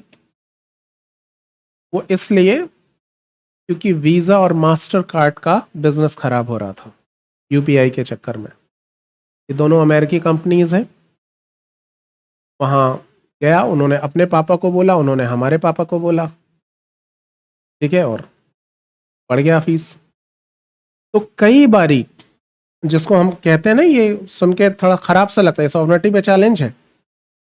तो ये जो सारी चीजें हैं, हमारी कंपनी की चीजें, हम क्यों लगा रहे हैं फीस, जबकि हमारा जो यूपीआई सिस्टम है ये दुनिया का सबसे शानदार यूपीआई सिस्टम है. दुनिया का, हमसे अच्छा किसी का नहीं है. जिस तरीके का ईज ऑफ ट्रांजैक्शन हमने क्रिएट कर लिया था पिछले कुछ समय में, ये बहुत ही शानदार है. लेकिन अभी उस पर फीस लगाने की बात हो रही है क्योंकि मास्टर कार्ड, वीजा कार्ड इन लोगों को पसंद नहीं, इन लोगों का बिजनेस डिस्टर्ब हो रहा है. ऐसे तमाम सारे एग्जाम्पल. कई बारी अलग अलग गवर्नमेंट की पॉलिसीज पे इन मल्टीनेशनल कंपनीज, बड़ी बड़ी एनजीओज, इनका बड़ा इन्फ्लुएंस होता है. ठीक है, वो इन्फ्लुएंस क्रिएट कर देते हैं कि आप इस तरीके की पॉलिसीज बनाइए. आप समझ पा रहे हैं?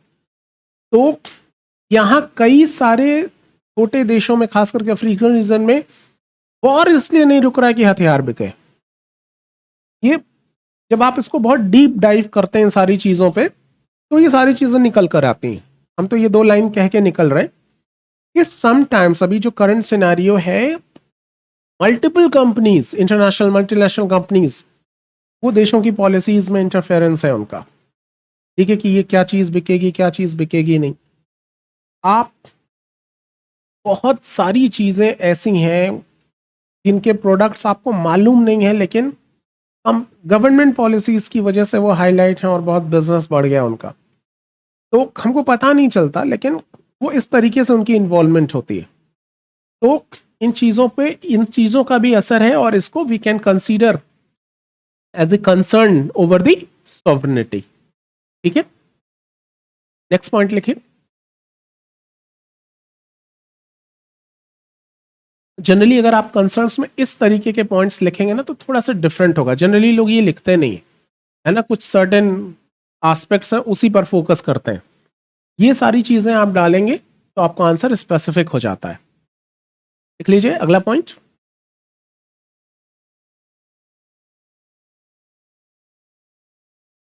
In the era of economic liberalization,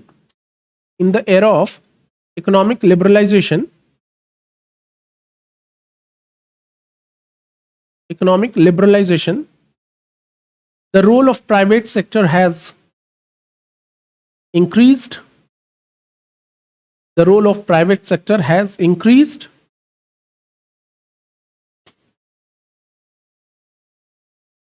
Business organizations like FICCI,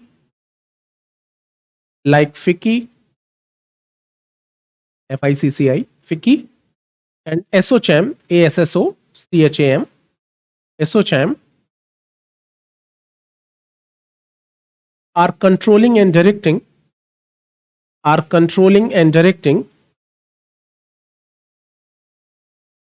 the economic policies of the state. Economic policies of the state.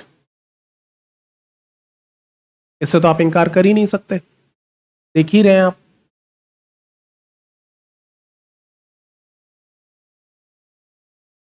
State sovereign होने का मतलब इंटरनली एंड एक्सटर्नली, कहां रह गया? इंटरनली भी होना चाहिए ना, सॉवरेन तो तभी हुआ ना। तो सॉवरेनिटी एक बहुत होलिस्टिक अप्रोच है ये। हाँ, जैसे अगर कहें कि पापा सॉवरेन है, तो वो मम्मी के कहने से भी बात नहीं बदलनी चाहिए उनको, है ना? बच्चे ही बदलवा दे रहे हैं। तो वो सॉवरेनिटी पे क्वेश्चन है कि अगर हम स्टेट को सॉवरेन कह रहे हैं, तो ऐसा क्यों है कि कुछ कंपनीज डिसाइड करेंगी कि क्या पॉलिसी, अच्छा वो उनके बेनिफिट में है। अगर पॉलिसीज कुछ ऐसा है कि सरकार ने जनरलाइज बना दिया सबके लिए, लेकिन अगर वो बायस दिखता है, ठीक है, इससे कोई इंकार नहीं कर सकता। तो आप किसी कंपनी का नाम मत बोलिए, लेकिन आप इस तरीके के जो प्रेशर ग्रुप्स हैं, फाइनेंशियल प्रेशर ग्रुप्स, आप उनका नाम दे दीजिए। तो ये लोग बहुत अफेक्ट करते हैं स्टेट की पॉलिसीज को, खास करके जो इकोनॉमिक पॉलिसीज होती हैं। बहुत सारे आप देखेंगे कि जो अभी कोल माइनिंग के लॉज हैं, बहुत सारे चेंज हो गए, ठीक है। यहां तक कि माउंटेन की डेफिनेशन चेंज कर दी थी। बीच में आया जब अरावली के ऊपर आया था, अडानी ग्रुप ऑफ कंपनीज को मिला था, और फिर सारा की अरावली खत्म हुआ तो हिमालय पिघलना शुरू हो जाएगा, वो हमारा सेफ गार्ड है। तो क्या हो गया? Definition of the mountain has been changed in law books. ये माउंटेन को तोड़ना ये ठीक नहीं है, माउंटेन की डेफिनेशन ही चेंज कर दी। क्यों? माउंटेन थोड़ी है, वो तो छोटे छोटे टीले हैं, इतनी साइज होनी, वो चेंज कर दिया। आप कोल माइनिंग के तमाम सारे लॉज आप अगर चेक करेंगे गूगल पे कि क्या क्या रीसेंट चेंजेस हुए, आपको क्लियर कट दिखेगा कि इनको बेनिफिट्स मिल रहा है, इसका बेनिफिट्स कैसे मिला। तो कई बारी ये सब किसके प्रेशर में आया होगा? किसने इसमें, स्टेट ने क्या सोचा था कि ये कैसे वेलफेयर को स्टैब्लिश करेगा? आप समझ पा रहे? तो चीजों को लेके अगर आप देखिए, अभी कंपनीज पे companies, Adani group of companies खरीद रही है, और मजे की बात है जिन कंपनीज को खरीद रही है, अभी देखिए मद्रास में रिसेंटली, अभी परसों नरसों की बात है, वो इधर तमिलनाडु के एनआरआई बिजनेसमैन है, और उनकी कंपनीज, उनके ऊपर ईडी वीडी सब जेल में चले गए। वो अडानी ग्रुप ने खरीदा, वो सारे वापस हो गए, वो जेल से निकल गए, वो वापस देश छोड़ के चले गए, ठीक है। एयरपोर्ट, हैदराबाद एयरपोर्ट का एक कंपनी ने टेंडर डाला, सारे कंडीशंस वो फिल करता था, उस ग्रुप को मिल गया, उसने 3 महीने काम किया, फिर ईडी पहुंच गई, तमाम सारी चीजें आई, वो आया, फिर वो अडानी ने ले लिया। कई बारी, अब ये तो हम ऐसा नहीं लिखेंगे एग्जाम में, लेकिन ये ऐसा होता है ना। ऐसा नहीं कि इसी गवर्नमेंट, हर गवर्नमेंट कुछ ना कुछ ऐसा किसी न किसी को बेनिफिट मिलता है। तो अगर कोई बिजनेस ऑर्गेनाइजेशन, कोई बिजनेस का इकोनॉमिक प्रेशर ग्रुप्स अगर स्टेट की पॉलिसीज को चेंज कर रहा है, तो इस बात पे क्वेश्चन उठेगा ना कि वो इंटरनली सॉवरेन है कि नहीं है। तो सॉवरेनिटी पे ये कंसर्न है उसका, है कि नहीं? आप प्राइम मिनिस्टर जब चाहे, अडानी अम्बानी सब आ जाओ साउथ ब्लॉक, दौड़ के आएंगे। अगर उन्होंने फोन कर दिया कि 2 और 3 hours in front of me, चाहे जहां रहो, साउथ ब्लॉक ऑफिस, दौड़ के आएंगे कि नहीं आएंगे? चाहे तो बैंड बजाते, वो सबकी सरकार सरकार होती है, लेकिन वो डिसाइड कर रहे हैं, तो चीजें गड़बड़ है। तो इसीलिए ये भी, इसको भी एक कंसर्न के रूप में देखा जाता है ऑफ द सॉवरेनिटी। क्लियर है? ओके, पूछिए प्लीज।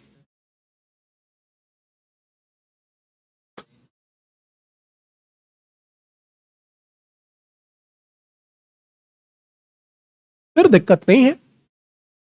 हाँ, वो वो देखिए, वो कॉम्प्रोमाइज नहीं हुआ ना, वो कॉम्प्रोमाइज नहीं हुआ। यहां अगर पब्लिक बेनिफिट को इंश्योर कर रहे हैं, कंपटीशन फेयर है, अपॉर्चुनिटीज फेयर है, फिर गवर्नमेंट उसको लिमिटेड होती है, उसको कहते हैं पब्लिक पार्टनरशिप बढ़ा रही है। To ensure the benefit of the public. ठीक है, तो इससे अब जैसे मान लीजिए आप में से कोई स्टूडेंट ऐसा हो जिसकी किसी पर्टिकुलर टॉपिक को बड़ी अच्छी एक्सपर्टीज हो, ऐसा पॉसिबल है, तो हो सकता है कि वो टॉपिक जब हम डिस्कस करें तो मैं आपको बुलाऊं, जरा अपनी बात कुछ कहिए, तो मैं अपनी अथॉरिटी को साइड कर रहा हूं। क्यों? क्योंकि सबको कुछ अच्छी बातें पता चल जाए। ऐसा नहीं मैंने आपको फेवर किया, ये अपॉर्चुनिटी सबके लिए खुली है कि आपकी एक टॉपिक पे इनकी किसी दूसरे, इनको भी कह दूंगा ऐसे। ठीक है, और इसका पर्पस क्या है? क्या इसमें कोई बायसनेस दिख रही है? क्या मैं आपको कोई फेवर करने के लिए कर रहा है? इसका पर्पस बहुत प्योर था कि आपको मैक्सिमम बेनिफिट कैसे मिले सारे लोगों को। और ये अपॉर्चुनिटी केवल आपके लिए नहीं है, सभी के लिए। कि आप में से कोई भी एक्सपर्टीज लेके आएगा, हम उसको मौका देंगे, आप बताइए आप क्या जानते हैं, है कि नहीं? तो फिर इसको कॉम्प्रोमाइज करना नहीं कहेंगे। ठीक है, अगला पॉइंट लिखिए please.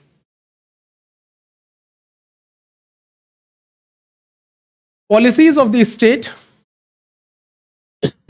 policies of the state are also being influenced, policies of the state are also being influenced by global superpowers, by global superpowers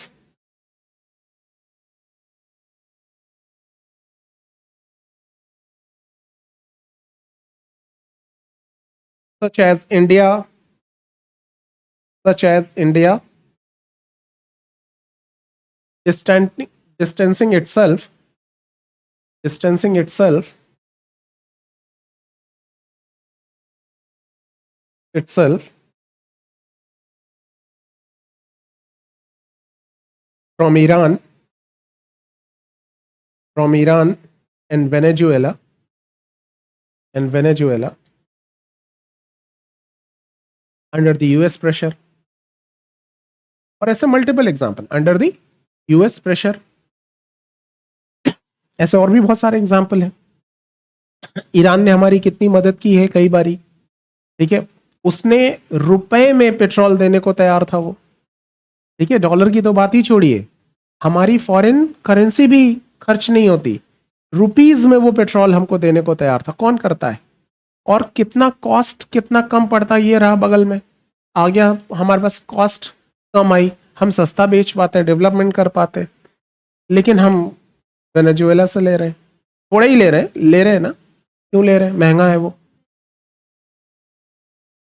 वो उसकी कहानी है, हम अपनी बात कर रहे हैं, है ना। रशिया ने हमारी कैसी कैसी मदद की है। जब पाकिस्तान ने हमारे ऊपर अटैक किया था 1965 में, तो अमेरिका खुल के मदद कर रहा था पाकिस्तान की, पैटर्न टैंक्स दिए थे, सब छोड़िए, उसने 7 फीस्ट भेज दिया था यहाँ इसमें बे ऑफ बंगाल में। 7 फीस्ट उनका बहुत बड़ा जहाज है, और वहां वो सब चल रहा था, वहां रशिया ने लाके अपने जहाज को खड़ा कर दिया कि कुछ भी करना मत, सोचना भी मत, वो दोनों लड़ रहे, लेट देम डिसाइड, तुम बीच में मत आना। अमेरिका इन्वॉल्व नहीं हो पाया उस फाइट में, नहीं तो ये बांग्लादेश और सारी कहानी ही रहती, वो उसके फेवर में जाता अगर अमेरिका उसको सपोर्ट कर देता तो।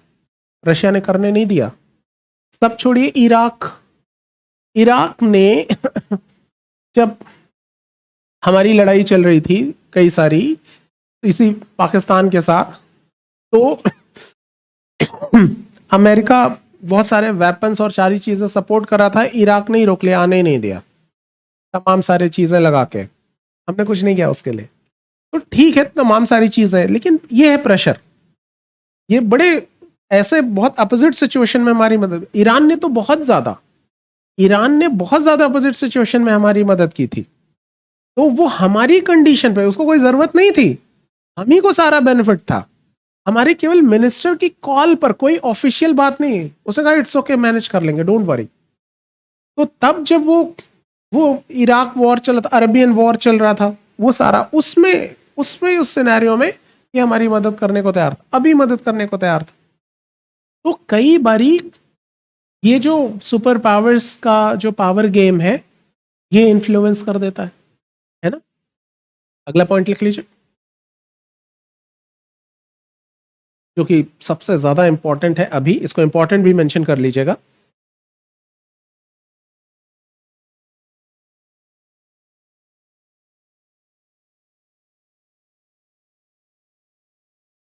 in current information rich society, in current information rich society,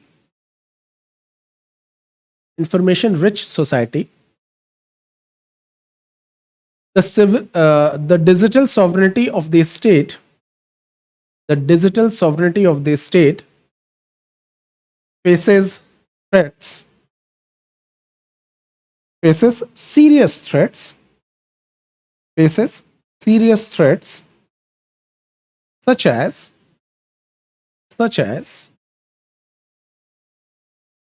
catch देखिए, नंबर 1 लिख लीजिए, access of personal data of citizens.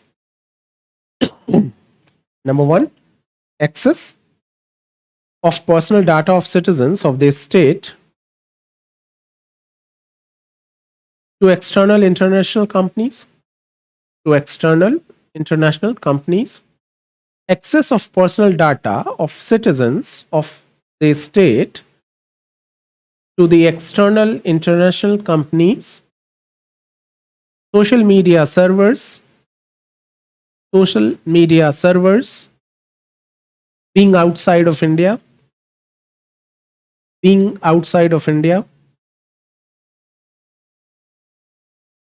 privacy crisis in mobile applications, privacy crisis in mobile applications, internal threats like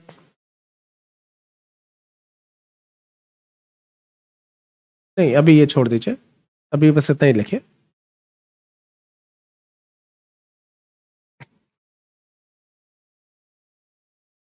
ठीक है। और एक और लिख लीजिए, मतलब इसके अंदर नहीं, अलग हेडिंग, जो आप रीजंस लिख रहे थे, जो कंसर्न्स लिख रहे थे, उसकी एक और पॉइंट लिख लीजिए। Internal threats like Naxalism, smuggling, communal rights, or are also being threat to the sovereignty, or also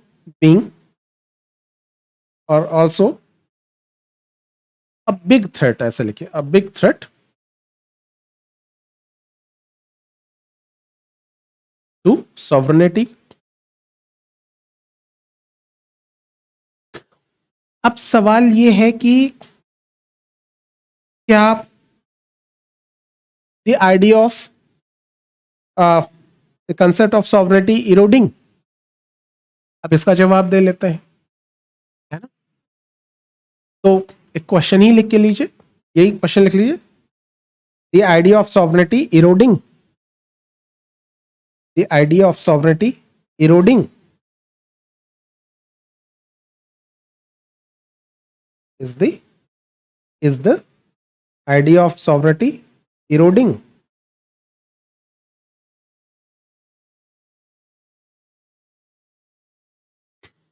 इसका आंसर लिख लीजिए, is the idea of sovereignty eroding. हाँ, वो ऊपर हेडिंग डाला था कि जो कंसर्न था वो इसी कॉन्टेक्स्ट में था, अब उसी को जवाब दे रहे हैं, तो यहां से जवाब लिखेंगे तो पता नहीं चलेगा ना, तो उसी क्वेश्चन को फिर से लिख लिया, ठीक है, ताकि आपको पढ़ने में क्लियर रहे। अब उसका आंसर लिख लीजिए। आप घबराइए नहीं, सारी क्लासेस में इतने राइटअप्स नहीं होंगे, डोंट वरी, लेकिन कुछ कुछ तो लिखने पड़ेंगे, वो हम जानबूझ के करते। ये हम चाहते तो आपको पीडीएफ में दे देते, लेकिन ये लिखना है, और ये बहुत समझ के लिखना है, ठीक है, ये बहुत जरूरी है। लिख लीजिए, in the present world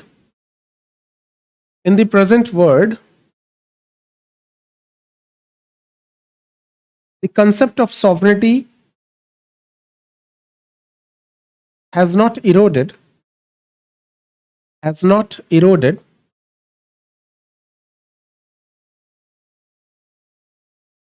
but has changed, but has changed.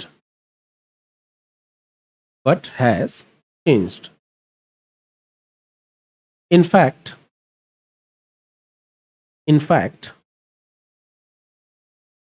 the concept of absolute sovereignty,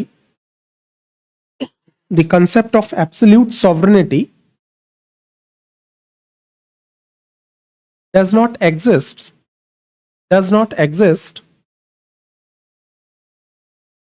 in the present interdependent does not exist in the present interdependent world.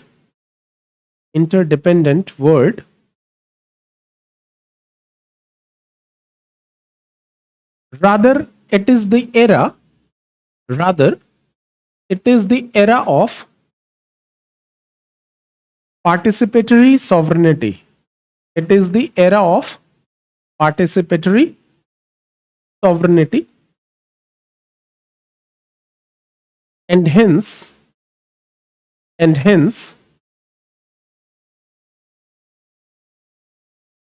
the state is still sovereign. The state is still sovereign in the following form.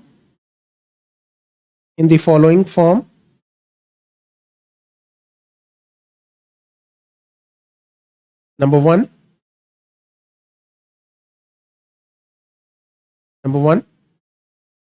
बस 2 point लिख लीजिए, ज्यादा नहीं. Number one, in the present world,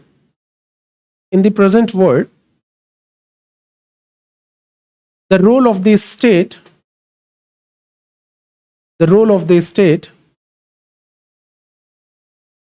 as well as other institutions in policy making,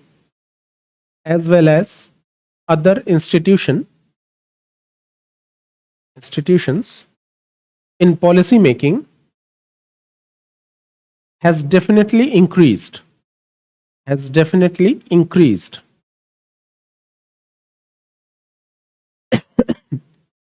But the state is still supreme. But the state is still supreme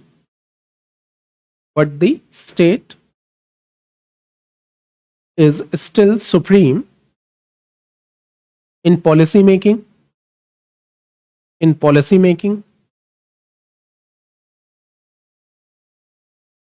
It can control any institutions. It can control any institution or organization. It can control any institution or organization within its jurisdiction. Any control, any institution or organization within its jurisdiction.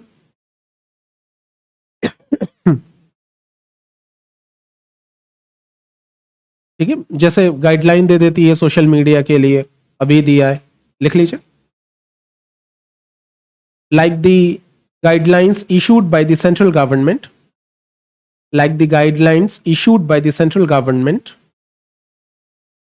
for social media platforms,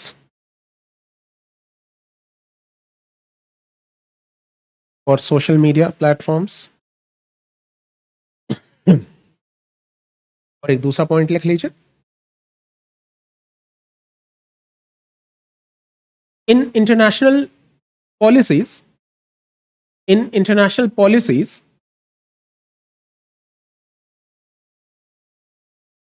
second point, in international policy, treaties or agreements are made with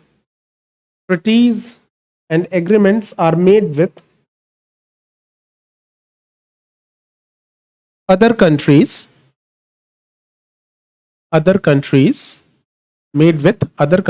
on the basis of national interests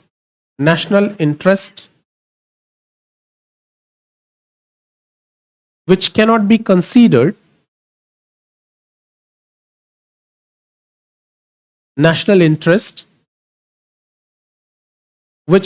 considered against national sovereignty.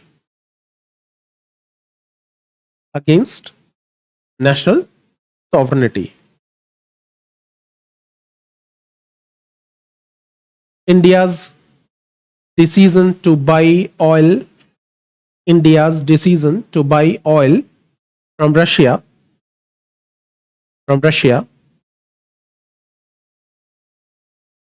despite American pressure,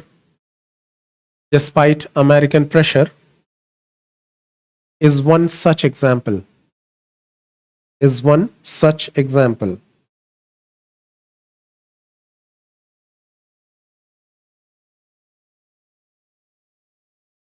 ठीक है, तो इस तरीके से इसको देखने की जरूरत है। इतनी सारे पॉइंट समझने में किसी भी पॉइंट पे किसी को कोई दिक्कत? ये सारे ऐसे बेसिक पॉइंट्स हैं जिसके बड़े सारे इस्तेमाल है। अभी आप इंटरनेशनल रिलेशंस पढ़ेंगे इसी सेकंड पेपर में, एसेज आते हैं, इंटरव्यूज है, तमाम सारी इकोनॉमी है, तमाम सारी पॉलिसी अंडरस्टैंडिंग है। इन सब में ये इसका रोल बहुत ज्यादा, इंटरनल सिक्योरिटी है और पॉलिटी में तो है ही है। तो ये सारे एस्पेक्ट्स बहुत इंपॉर्टेंट है। अच्छा, ये सब आपको एक प्रोस्पेक्टिव्स भी देते हैं चीजों को डिफरेंट तरीके का सोचने का।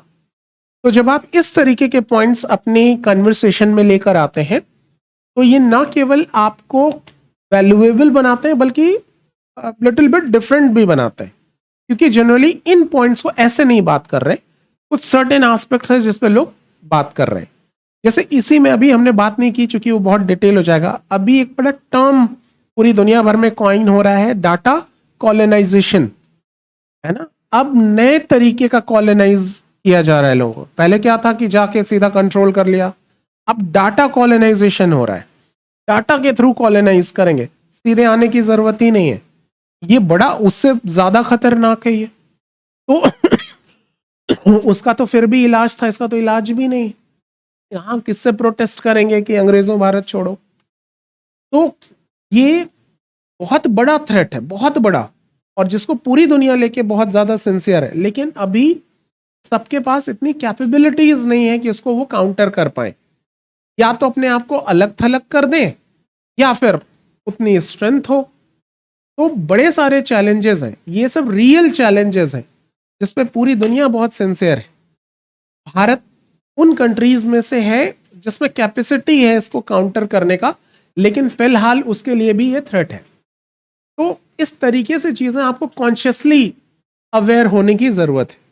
तो ये जो टॉपिक है, ये टॉपिक पूरी आप प्रियम्बल पढ़ने में अगर सारे पॉइंट्स केवल आपको फैमिलियर करा के निकलना हो तो नॉट मोर देन 1 आवर, ये 1 घंटे में सारा हम पूरा प्रियम्बल कवर कर लेंगे।